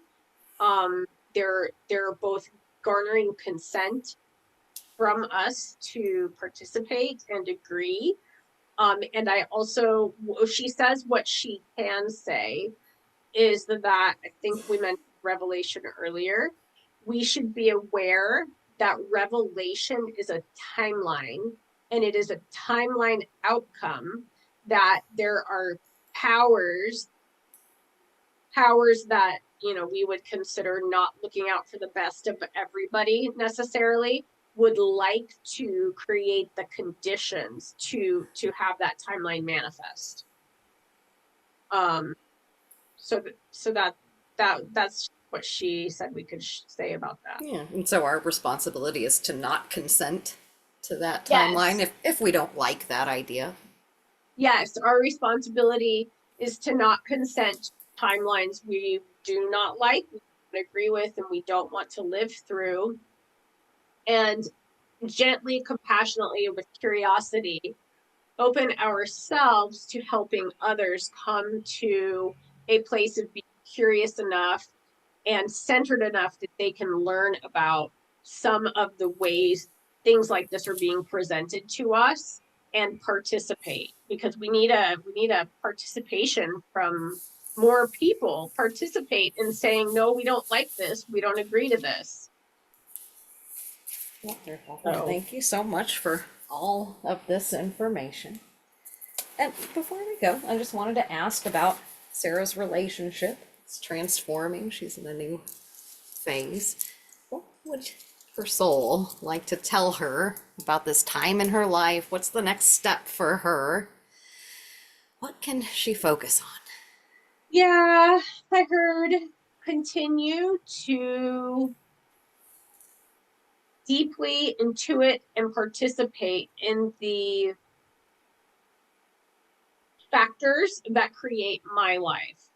So allowing other people to have their journey and holding my own parameters and boundaries, as we discussed, about what I will and won't participate in, and continuing to set goals sounds like such a silly thing to say, but it's like almost like identifying small, like mini goals and showing up for myself. So right now, um, it's show up for myself, continue forward with the like action steps that we talked about earlier, in terms of energy work business and potential other, exploring other employment or education if it feels like it provides needed space, but really focusing on continuing to do what I know I need to do for myself while allowing other people to have their own journey, but not inviting anything into my world or my life, my personal like inner world that is antithetical or feels wrong body and soul. But to continue, it's very like to continue knowing I am where I'm supposed to be right now. Wonderful. I get the impression there's some type of animal helper that wants to come to you. What animal's springing into your mind right now that wants to help you with something? Oh, I just saw a massive frog. Oh, As soon nice. as you said that, it like Yeah. jumped like a big frog. Where does this frog Okay. know you from? It is from a shamanic journey, a quantum shamanic journey that I did with the friend that I used to do some collaboration with. Did it on behalf of a client, and this frog led him through a massive journey that wound up resolving a lot of stuff for the client we were working with Ah, how does that that time. relate So to Sarah? Yeah, I've seen the yeah. frog before.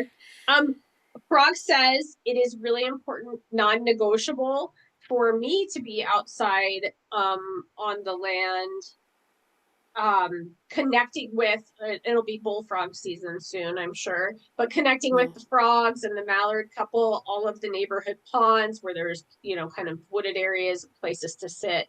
Really important for that to be non-negotiable no matter what else is going on. One is to make sure that I don't allow too many session bookings in one day that keeps me from being able to have time outside. Um, Two is to the frog is he's showing me his face and how he kind of just has a default smile, and he's saying being pleasant or being civil is not the same as falling into a fawn response, and it's okay.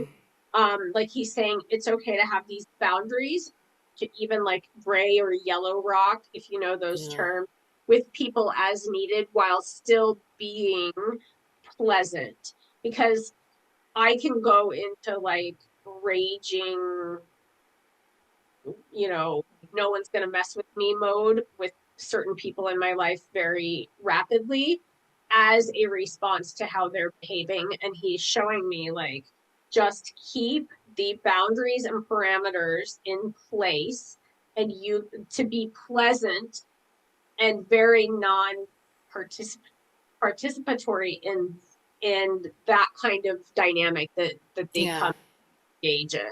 Yeah, So there's a that really is helpful. So it's like, it's not just the frog says it's like kind of like biting my tongue. I don't have to snap back. I don't have to engage at all. And then if that kind of interaction is attempted, I can write down how I felt, like we were talking about journaling, or share with you or another friend. Um, Pray, connect with the earth, and continue to develop those things and create as much harmony, but also the needed energetic space when that's coming up. I Yeah. guess. Does the soul have a, and I'm just thinking of that interaction you gave with the juice. Oh yeah. Does the soul have a, a, a authentic reaction? Oh, of that Yeah, with yeah. It's that like is interaction. driving to the store the best? I mean, not that there's best or worst, but like, Oh, for what's the me, right? Yeah, yeah. What's the ideal? yeah, As Julia, I'm curious. What is the ideal reaction or rehearsal for this? for that. Yeah, So yeah. What are other I options? probably he says there wasn't a good thing no matter what I did or didn't do. Yeah, There was going to be a response from but he said in that case what it did is it saved me from having to go to the store the following day when I had a busy schedule, but that most of the time in yeah, order to, like if that were to happen again, yeah, the answer would just be simply I'm didn't know that you wanted that. I guess you can pick it up tomorrow when you go out, and to hold the boundary pleasantly. yeah, um he is showing me, so Frog is showing me kind of soul essence of other people in my life that I will sometimes have these interactions with, yeah, kind of just lined up several where I'm seeing them as like energetic auras, and I can see some of what I have expected. We talked about me being certain that this one of these particular people doesn't seem to remember, and I can see that there is mind. It's like different colors of energy in the head, yeah, different little compartments and colors of energy, and one of them will come forward, and that's who I talk to sometimes. And then the main will come forward, and that's something we can explore more. That might be something for like an off recording. yeah, um BQH another time is exploring some of the behaviors that causes mental and emotional fracturing. yeah. Yeah. This might be a good time, or we might do that another time. But that twin energy keeps coming up today for some reason. Twins, it came up before you mentioned it in the session. Is there anything important about that energy? Us. Right. So Yeah, or any reason it's coming through right now, at least for me. there is a very angry dying egregore about the idea of twin flames. Um, and it doesn't mean that some people don't have didn't split themselves. That's another talk for another day. But Yeah, she's showing me, and like, or like I'm being shown that there's been a lot of like false twinning within new age spirituality that has shown up as potentially very damaging or harmful to people, mm-hmm. and that part of what I have experienced in multiple ways with not even just one person has been an attempt to create like a twinning. And if Mm-hmm. the connection isn't aligned, it devolves into like codependency instead of some kind of a union. And I mean, they're saying even codependency isn't right when one person is constantly coercive towards another. It's not quite the right term, but most people Yeah, listening. yeah, Can yeah. you remind me what I said about twins earlier? Because it feels like there's something else for you. You were talking about the two different clients that were twins, and Oh, that's one right. of them Yeah, the was twin very energy. just defiant as Yes, far as that's right. one So subject matter, or you are integrating twin soul aspects within yourself, of yourself, right now, like as we speak. That is, so there is an actual part of that's not just like from the moon being extractive. The hormones have been wild lately because I'm being shown right now. I'm seeing, I guess I'll call it the soul tree or the oversoul, and you incarnated with multiple pieces of your own soul in like like they were smaller, like smaller crystals or lots of leaves, more than most people. Yeah. And there were two big, like I'm seeing almost like large icicles, two big, large crystalline icicles of soul that you came in with, and then all these other little pieces. And right now, and you will have experienced this as like depression, anxiety versus like bliss and joy, Yeah. where some we can actually pull from the polarity of energies, but you are merging. It'll be like a just a massive, beautiful, coherent flow, and it's taken you many years, what, 40, 44, 45 years, um, to move into having the capacity to do this. And I feel like they're showing me you've had a tug of war inside of yourself at times for which of your own oversoul essence was going to drive and direct. It's not the same as a walking because it's all you, Yeah. if that makes sense. Yeah. That There's makes also total something sense. coming up that we can talk about another time after the session, or but I'm finding people absorb twins in utero way more than they realize. That we have a bunch more pregnancies that start as twin pregnancies, and I've had 3 clients that had they absorbed the twin very early on when that pregnancy wasn't going to be like fully vital. And Yeah. there's been some wild stuff that one man Well, experienced. and And that's even not, even after, if the other twin doesn't survive, yes. my Yeah. And Angela's child Charlie is had a twin that didn't live, and yeah. And so it really impacts them. And yeah, like they've they really switched feel it. genders from from Lily to Yes. Charlie and Yes. And that's taking on part of it different too. aspects, and yeah, The man I saw did not know his mother had been pregnant with twins. She knew, but the other one died very early on, apparently. And he knew he was having like a sister energy upset and angry with him. And it took him till he was like 54 to oh wow, learn that he had actually had a twin that passed. And there was there was a need for a soul retrieval. The soul actually needed help oh, um crossing over. that makes And me think about Charlie actually, he yeah, was trying to get his attention his whole life to help her go. Like he would have this terrible yeah, depression about how he wasn't supposed to be here on earth and he was stuck here, but he knew they weren't his feelings and he thought they were intrusive thoughts, but it was his twin sister. wow, And we were able to help her. yeah, yeah, That ah, was, yay. yeah, good Thank you. session. Yeah, and I could be You're wrong, but I amazing. think I just started my period. Oh, really? I could be wrong. Whatever happened in there was a physical thing that just